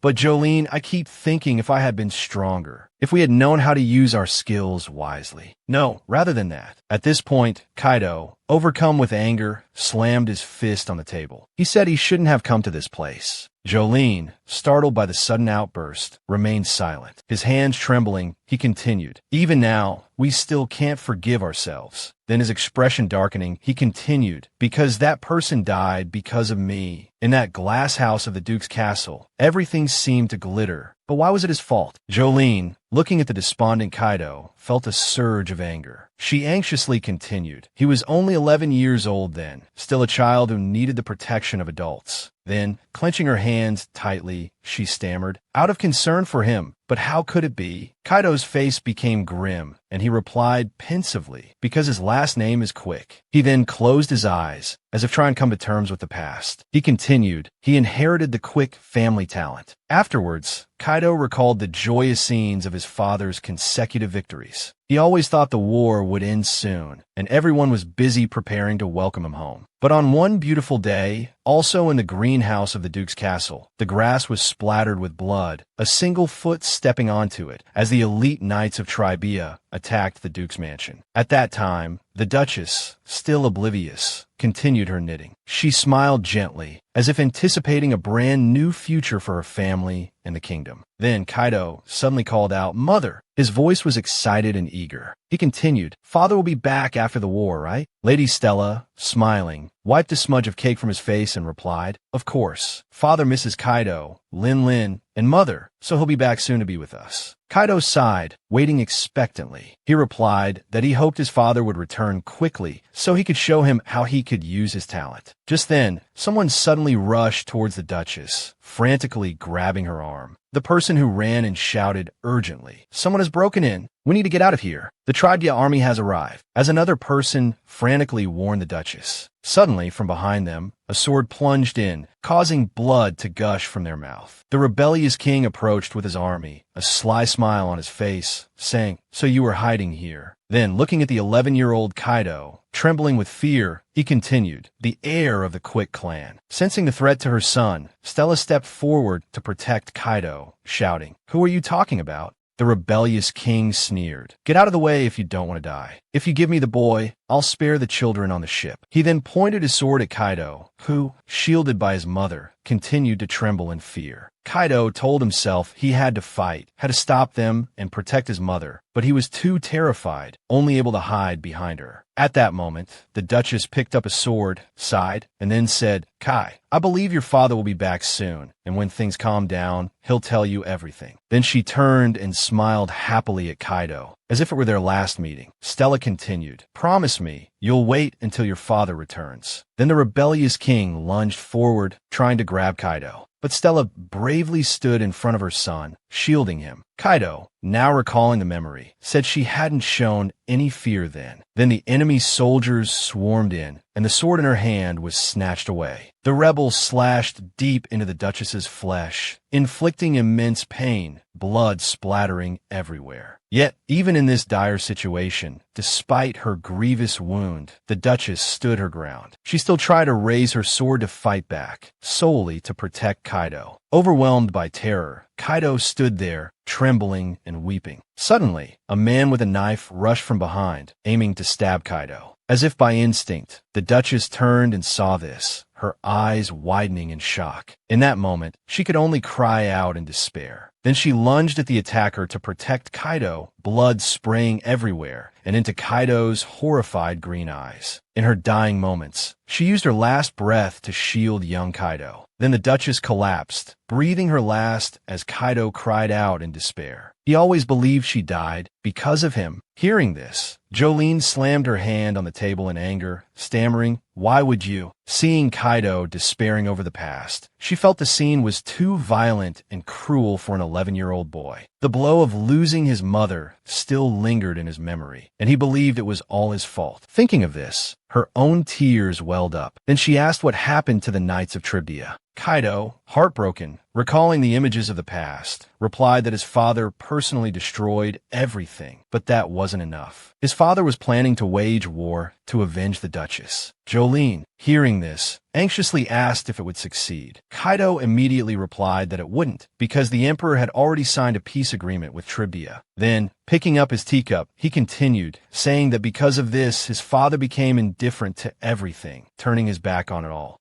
The Duke, heartbroken, didn't leave his room for 3 years. He continued, "We had never seen father like that, refusing to eat anything." Jolene asked if that really happened, and Kaido calmly replied that a normal person would surely be dead by now. He continued, saying that Elliot was someone he trusted, and he truly thought his father would die like that. So he often reminded him to give his father restorative medicine whenever he fainted. Hearing this, Jillian wondered how the Duke felt losing something so precious. I think I can understand Duke Quick's pain, but what worries me more is, thinking of this, she turned and asked Kaido how he was. He was so young, yet he had to endure the pain of losing his mother, witnessing her death, and being forced to give up everything. Hearing this, Jillian worriedly asked if Kaido was all right. Young Master Kaido, hearing the question, smiled and replied, "I'm fine. She's always been by my side." Hearing these words, Jillian's eyes widened suddenly, and she didn't ask any further. Kaido said, "Do you remember I once told you that every time I see you, I'm reminded of her?" Then Kaido said that she was actually here as a friend of her mother. He continued, saying that during those 3 difficult years, it was she who took care of him and Thomas. Queen Cyan always shone brightly wherever she went. Compared to her peers, she was very carefree and cheerful. When her only friend passed away, she still managed to take care of us, showing us love. Then he continued, saying that Jillian looked a lot like Queen Cyan, a cheerful and kind girl. He said he hoped this girl wouldn't try to imitate the queen. At this moment,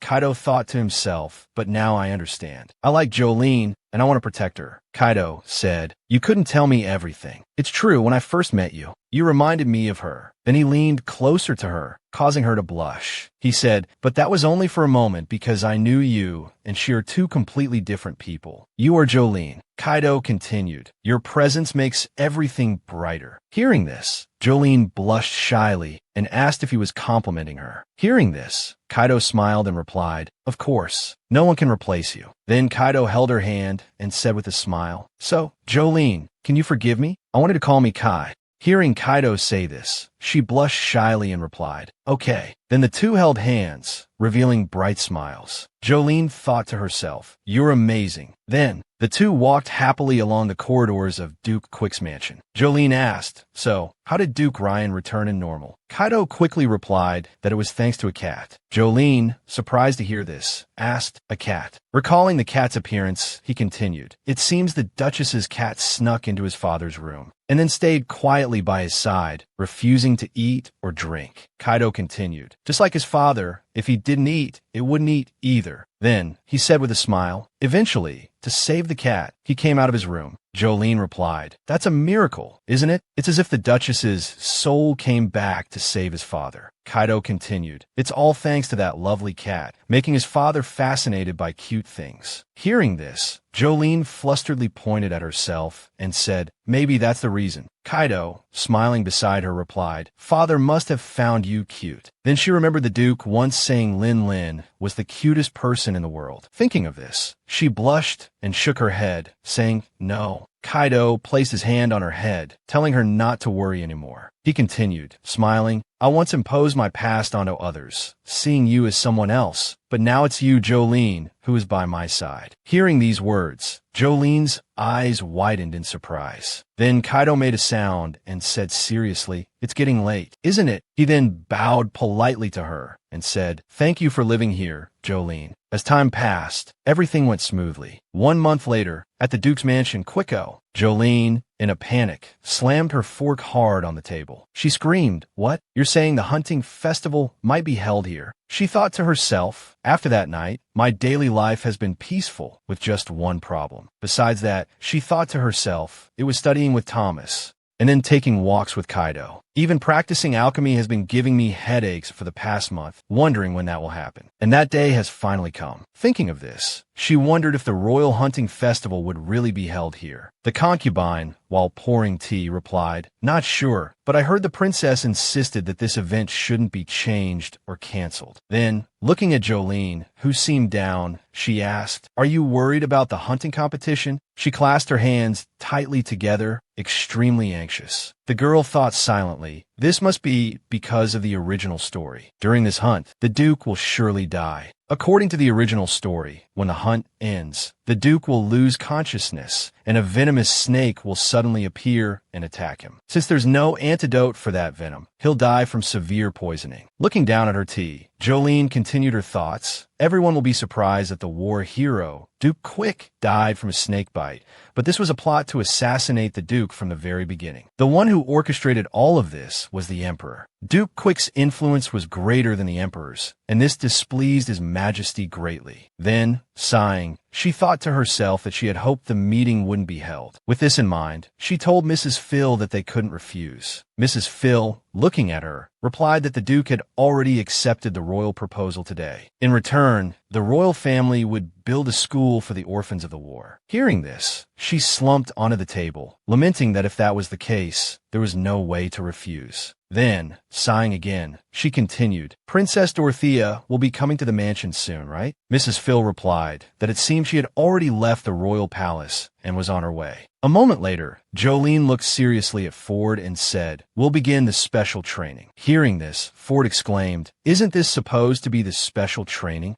Jolene placed it on the table and said, This is just the beginning. Ford, frowning, asked, Why does Master have to say such scary things? It continued, Haven't you been overworking yourself already? Do you know how many bottles of potions you've made every day? Then it said, What if you collapse again? Hearing this, Jolene pondered for a moment. Just as Ford had said, she had been making all types of potions every day, but they weren't the one she was looking for. The thought of this made her feel disheartened. She realized they needed to create the most advanced medicine, something that could heal any wound, no matter what. Hearing this, Ford continued, Don't tell me Master is planning to use the crystallized dragon tears again. Jolene replied that if necessary, they would use them. I'm not hiding anything, but I've already used them all to create you. Then, dejectedly, she said, I'm worried that when the time comes, I won't be able to cope. Suddenly, a voice called out, What are you afraid of? The person who spoke was Elliot. Seeing him, Jolene said, I didn't know you were here. Then, nervously, she asked him where he was going and why he always appeared so suddenly. Hearing this, Elliot replied, What do you mean, suddenly appear? Elliot continued, So what are you still doing here at this hour? Didn't you hear what Kaidel said? Jolene asked back, What did he say? Seeing this, Elliot frowned and replied, I heard the princess is coming today. That crazy woman wants to see you. Jolene, stunned, asked, The princess wants to see me? Elliot scratched his head and replied, No, forget what I just said, I misspoke. Then he continued, saying not to ask any questions and just go back to her room. Even if someone came looking for her, she shouldn't open the door. She would be uncomfortable. The door suddenly opened and Mr. Hen came in, shouting, Elliot! Mr. Hen, panting, stammered that Princess Dorothea was about to arrive. Mr. Hen continued, You have to get over there quickly. Hearing this, Elliot replied, I understand. He then turned to Jolene and said, Don't forget, his expression serious. He continued, Absolutely do not engage with the princess. A while later, Princess Dorothea's carriage arrived at the Quick mansion. She stepped out of the carriage and, smiling, said, Thank you for inviting me here, Kaidel. Kaidel bowed and replied, You're welcome. The long journey must have been tiring for you. Then, in a tense atmosphere, the two exchanged strained smiles. Dorothea replied that she would continue on without rest, as she wanted to see that person quickly. Hearing this, Kaidel responded that the Duke's mansion had done its best to prepare the finest accommodations for her. Then he coldly replied that this trip was entirely decided by that person herself. Hearing this, Dorothea interrupted him, saying, You've worked hard. Then, with a smile, she said, That's probably why you forgot my proposal, right? Then she simply pointed at the spot where Kaidel stood. A wicked smile spread across her face as she said, It should be Jolene kneeling before me. Princess Dorothea was the only sister of Crown Prince Christian. She was someone capable of commanding the elite, thanks to her royal privilege and beautiful appearance. She had tried to win Kaido's affection, but after Sarah appeared, she completely lost her standing. Then she transformed herself into the main villain of this novel. Jolene walked down the hallway, pondering these things. Dorothea had used Jill to get rid of Sarah, and she even orchestrated an assassination by stirring up jealousy. Since the original plan has changed, Dorothea might target me this time. Jolene thought. It's suspicious that she's here while the Duke is away. Then she thought, if she wants to confront me, I might as well go out and face her directly. Because I'm the original author, I know Dorothea's secrets that are hidden by the royal family. Then, looking around, she thought, I heard the princess was brought to the banquet by Kaidel, so she must be here, but why can't I see her? Suddenly, a voice caught her attention. In the distance, she saw Dorothea smiling wickedly at Kaidel, saying,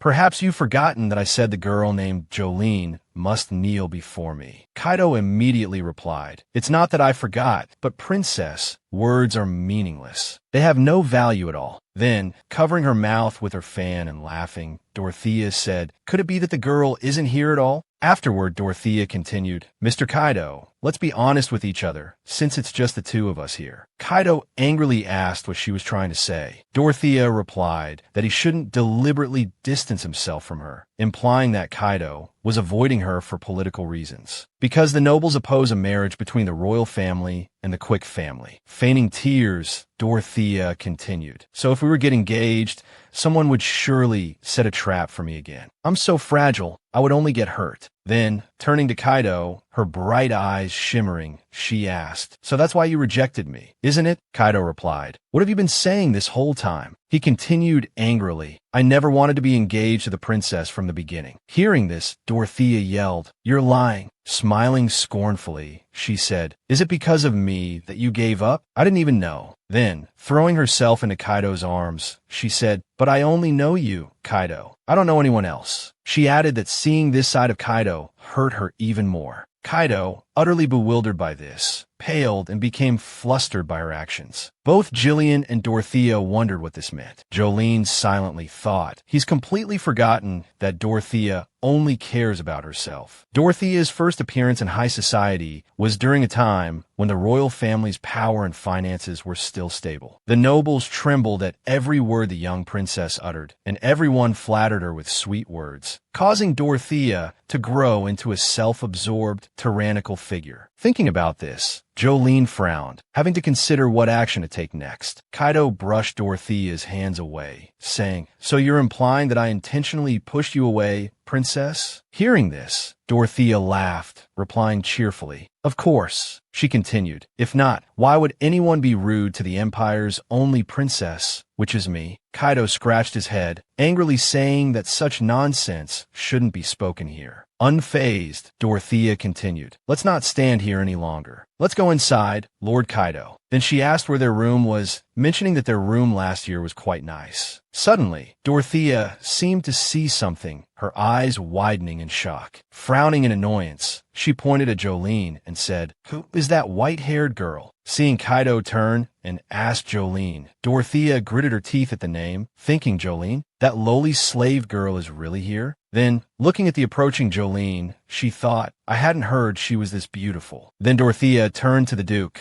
seeing him gazing intently at Jolene, and wondered if the rumors could possibly be true. At this thought, she shrieked furiously, Hey, why aren't you coming here? I already commanded you to kneel before I arrived. You lowly slave, how dare you ignore a princess's orders? Hearing this, Kaidel yelled angrily, Stop calling them slaves. Jolene continued walking, saying, I apologize to the princess. I didn't dare interrupt the conversation between two such noble figures. I thought the princess would be uncomfortable in the presence of someone like myself. Princess, please forgive me. I only dare to speak to offer my greetings. After she finished speaking, she bowed, telling her that her name was Jolene. Seeing this, Dorothea became even more venomous. Trembling with rage, she wondered how such a lowly person could execute the etiquette perfectly. Jolene was now extremely perplexed, thinking this might be some sort of scheme. According to Elliot, if she avoided Dorothea, there wouldn't be any major problems for now. But while avoiding conflict with Dorothea, the original storyline would continue to unfold. If so, just like the original,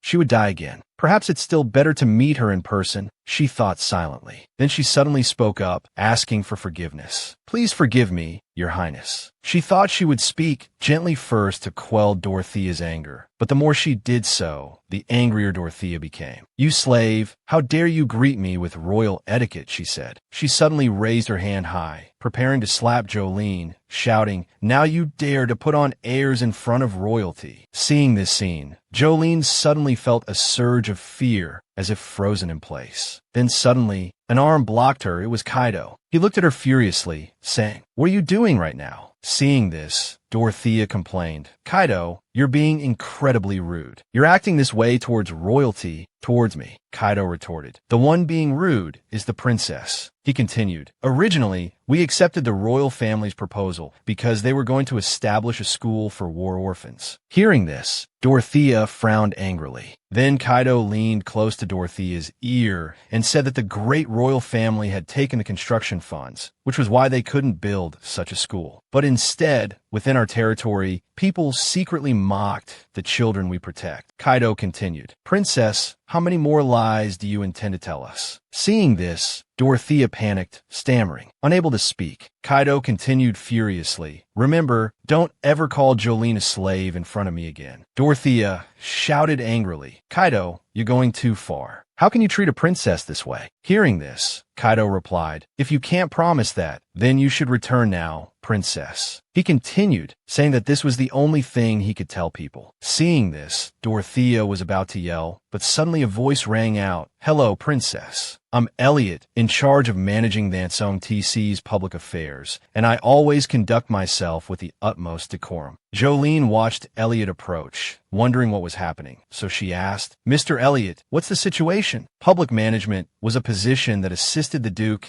in organizing all the city's affairs. During this time, Kaido both acted as the Duke's representative and managed the services of Duke Guasii City. Hearing this, Dorothea asked, "A young man, but that person is actually the manager, not Mr. Kaido?" Elliot cheerfully replied, "That's right, Kaido is quite busy after all." Then he said that this contained the deeper meaning of the Duke's more sincere welcome to the princess. He then turned to Kaido angrily, saying he didn't expect this guy to keep the princess waiting here. Elliot muttered under his breath that he was definitely going to be in trouble. Then, putting his arm around Dorothea's shoulders, he said, "We've probably taken up enough of your time. We've prepared a party to welcome the princess, so let's hurry inside now." Hearing this, Dorothea cheerfully asked if Bannon-Ha was a branch of the Marquis family. Elise immediately replied, "Bannon-Ha is my father." Dorothea then said, "So you're a descendant of a noble family." Standing back and watching the two of them, Kaido remarked, "Elliot must have a hard time." Beside him, Jolene added, "I didn't expect him to be so smooth." Then, turning to leave with a light heart, she said, "He's resolved the situation anyway, so I'll excuse myself." Suddenly, Kaido placed his hand on her shoulder. "Where are you going?" he asked, a smile playing on his lips. "Jolene, let's talk for a bit." Hearing this, Jolene felt a genuine flicker of panic. The scene shifted to another room. Kaido's voice boomed, "How could you speak to the princess so directly?" Jolene replied, "So what?" Kaido continued, his voice laced with anger. "You're lucky this is Duke Quick's territory. If it were anywhere else, you would have been in danger." Jolene's response was immediate. "I know." This seemed to momentarily stun Kaido. "Good," he said, "it's good that you know. Because the emperor keeps depleting the royal treasury to hold extravagant banquets. The highest royal authority is now precarious, like a candle flickering in the wind. So the royal family needs the duke,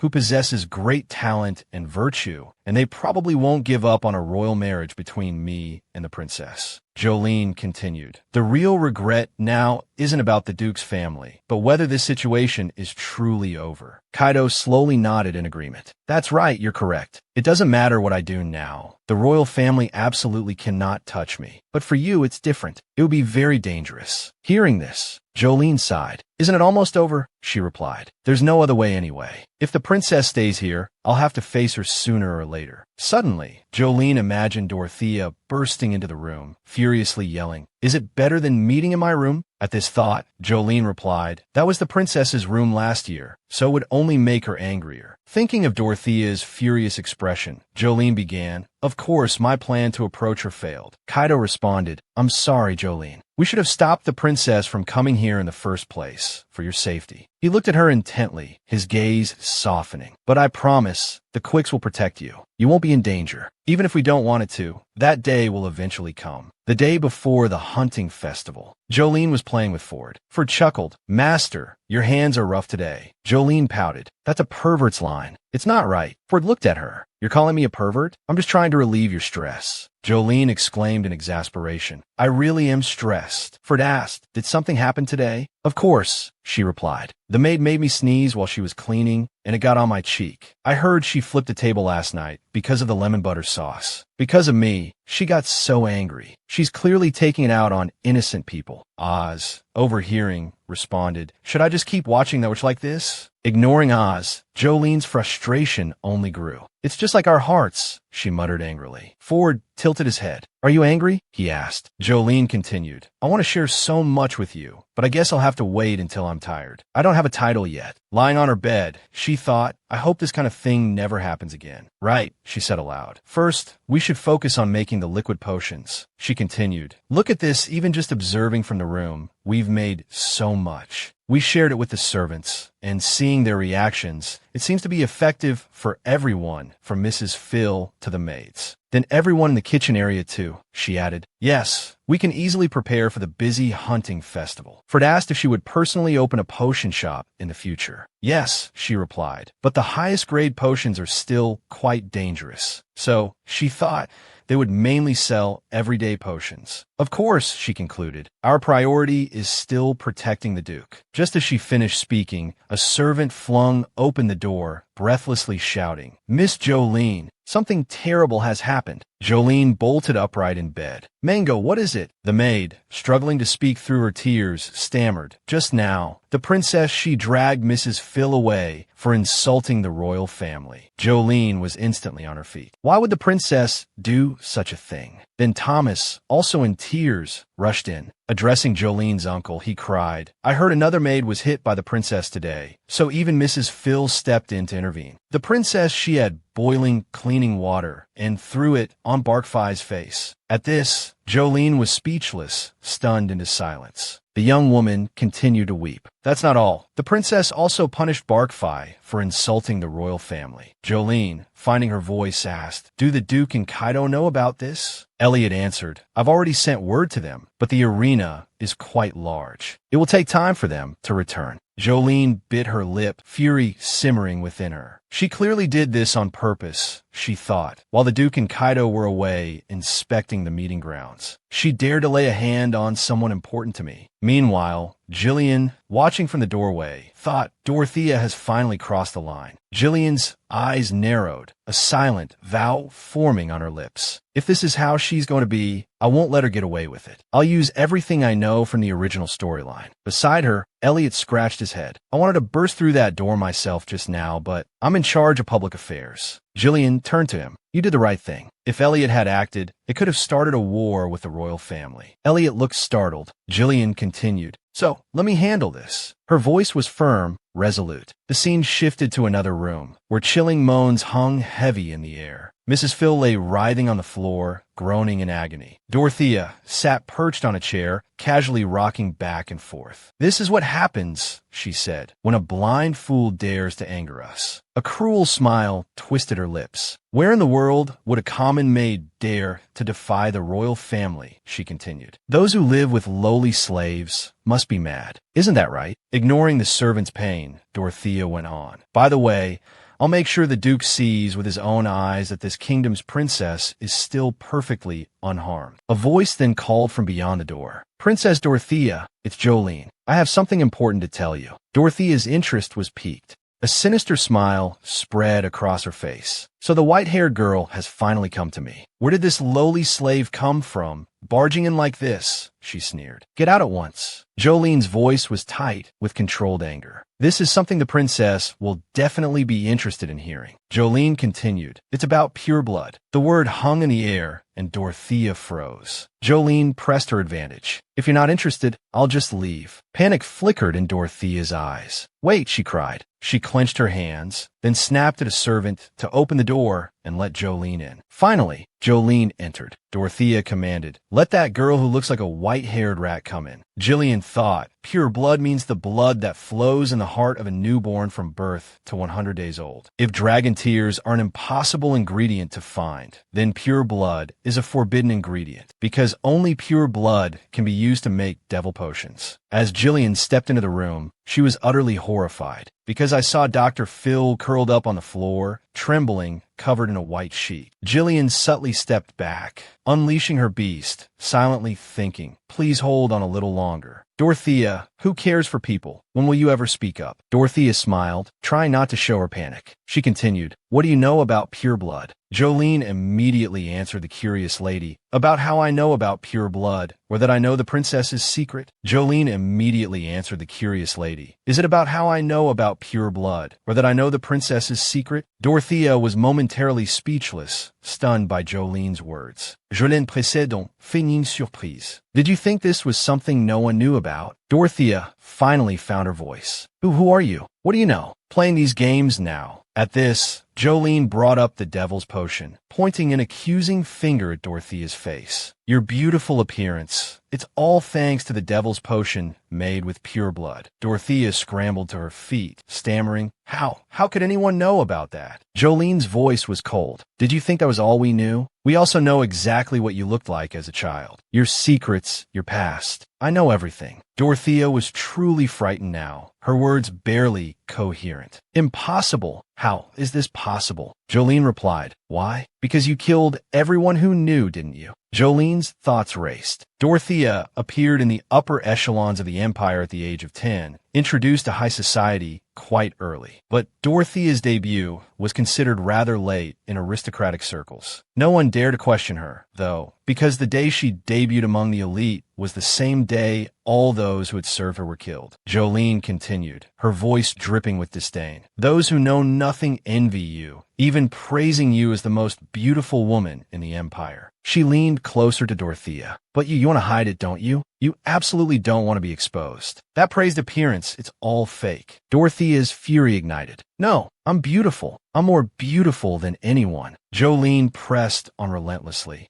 I'll try telling everyone. The Empire's princess needs the devil's potion to become beautiful. So many lives sacrificed just for beauty. What do you think will happen if people find out? Jolene continued, her voice laced with disgust. You probably think you can hide behind that filthy water, don't you? Dorothea's rage boiled over. Shut up, she screamed. But Jolene was unyielding. I can't shut up. I won't shut up. She revealed another damning piece of information. Someone in the palace is working hard to make the potion for you right now. Dorothea exploded. What? Someone is threatening me? Do you not know who I am? She raised her voice, her words echoing through the room. I am the princess of this country. No one can touch me. Jolene's voice was quiet but firm. No, you should be afraid of me. If you continue to make the devil's potion, I won't stand idly by. Dorothea's voice cracked. Jolene, what do you understand about me? I'm the princess. If I'm not beautiful, I'll be looked down upon. Jolene cut her off, her own voice rising with barely contained fury. I'm not even treated like a human being. But not everyone makes the same choices as you, Dorothea. The words hung in the air, leaving Dorothea momentarily stunned. Jolene's voice hardened. This won't go unpunished. I've warned you. A mixture of rage and fear consumed Dorothea, making her tremble. She gritted her teeth, her body shaking.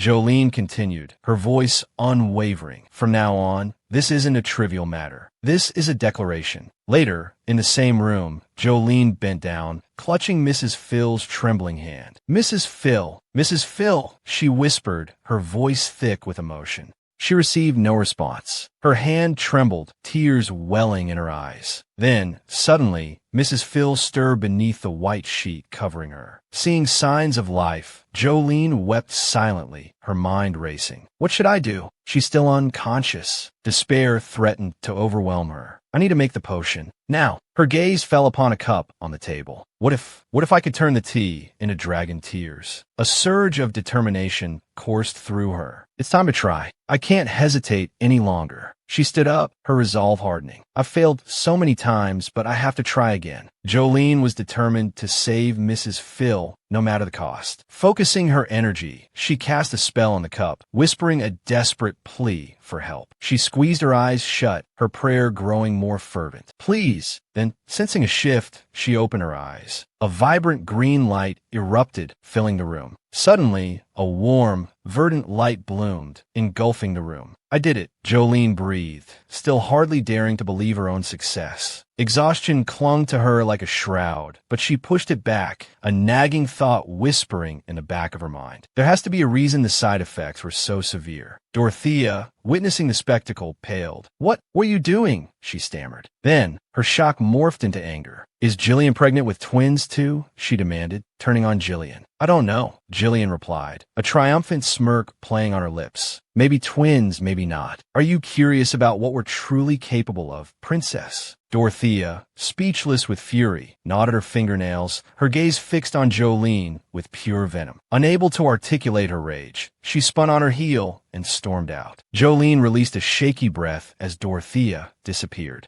Jillian approached Mrs. Phil, offering the concoction she had created. Mrs. Phil, she said softly, you must be so tired, but please try to drink this. Gently, she helped Mrs. Phil sip the potion. Slowly, Jillian murmured, her hand warm against Mrs. Phil's. Don't drink it too quickly. Moments stretched into an eternity as they waited. Then, slowly, the potion began to work. Mrs. Phil stirred, her eyes fluttering open. She looked at Jolene, confusion clouding her gaze. What did you see? She whispered. Mrs. Phil, Jolene cried, relief flooding her. You're awake. But the memory of the attack remained vivid. The princess, she kicked my face. My face, Mrs. Phil cried, her voice laced with panic. Jolene gathered her into a comforting embrace. Show Mrs. Phil, she soothed. It's all right now. Everything's all right. Don't worry anymore. Tears streamed down Mrs. Phil's face as she touched her cheek gingerly. Is it finally over? She whispered. Then, clutching Jolene tightly, she sobbed, Jolene saved me. The two women wept together, bound by a shared trauma and a profound sense of relief. Thank you, Mrs. Phil murmured, her voice thick with gratitude. Thank you so much. The other maids, alerted by the commotion, rushed in, tears of joy streaming down their faces. They embraced one another, celebrating Mrs. Phil's recovery. Jolene, watching the scene unfold, wiped her own tears away and offered a weary smile. As night fell, she found herself alone, sitting quietly in a corner, leaning against the wall. Elliot, noticing her exhaustion, approached cautiously. Jolene, he said, his voice filled with concern. Are you all right?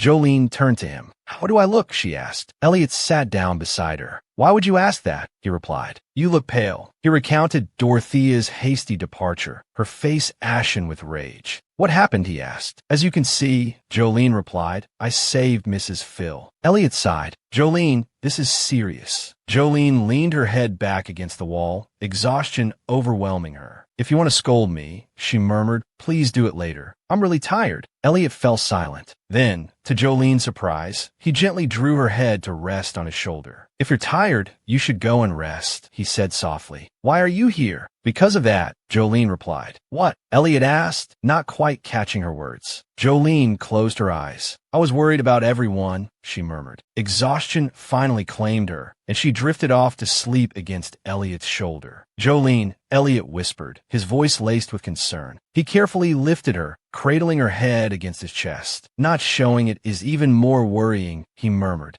Unseen by them, Kaidel watched the scene unfold, his breath coming in ragged gasps, his body slick with sweat as if he had run a great distance. A flicker of disappointment crossed his features as he saw Elliot carry Jolene away. The next morning, sunlight streamed through the windows of the Duke's mansion. Jillian blinked her eyes open to find Mrs. Phil sitting beside her, a gentle smile gracing her lips. Jillian, you're awake, she said softly. The Duke entered, his eyes still red-rimmed and his voice thick with emotion. I'm here now, Lin, he said, using Jillian's nickname. I was so worried. I thought you might sleep for days. Jillian looked at him, puzzled. Have I been asleep for long? She asked. Mrs. Phil chuckled. You've been out for a whole day, she replied. A full day? Jillian's mind raced. But isn't it the hunting festival? She asked, her voice tinged with panic. Why is the Duke here? Both Mrs. Phil and the Duke exchanged startled glances. Was the hunting festival canceled? Jillian pressed. The Duke's face crumpled. It's a very unfortunate situation, he stammered. We were planning to show off Lin's adorable self at the event, he continued, his voice laced with disappointment. All our plans ruined.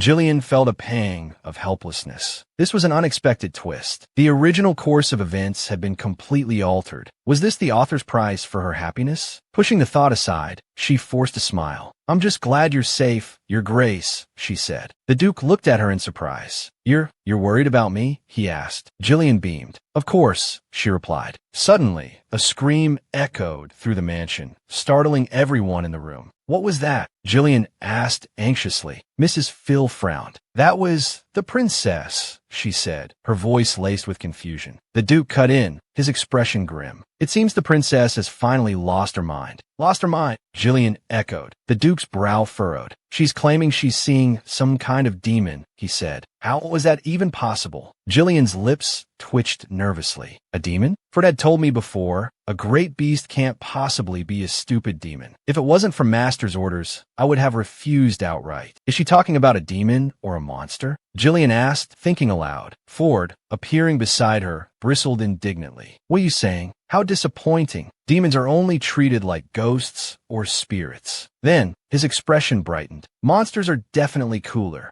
Jillian chuckled awkwardly. Right, she said. Then, turning serious, she addressed Ford. Can you do it anyway? She asked. You have to create a nightmare for Dorothea that she'll never forget. And absolutely no one can find out. She paused. If you can't sleep or rest, you should just walk around. Ford grinned mischievously. Leave it to me, he said. From another room, Dorothea's voice rang out, shrill with hysteria. How dare you not believe Bon Quang? Can't you hear that terrifying sound? Dorothea cried, clutching her ears. It's Ford's wails, but it seems only I can hear it. There's a demon in my bedroom, she shrieked at the servants. Catch it quickly. To him, it was a red-eyed demon. The more Ford saw Jodio like that, the more satisfied he felt. Woo, woo, woo, Ford howled, reveling in the chaos he was creating.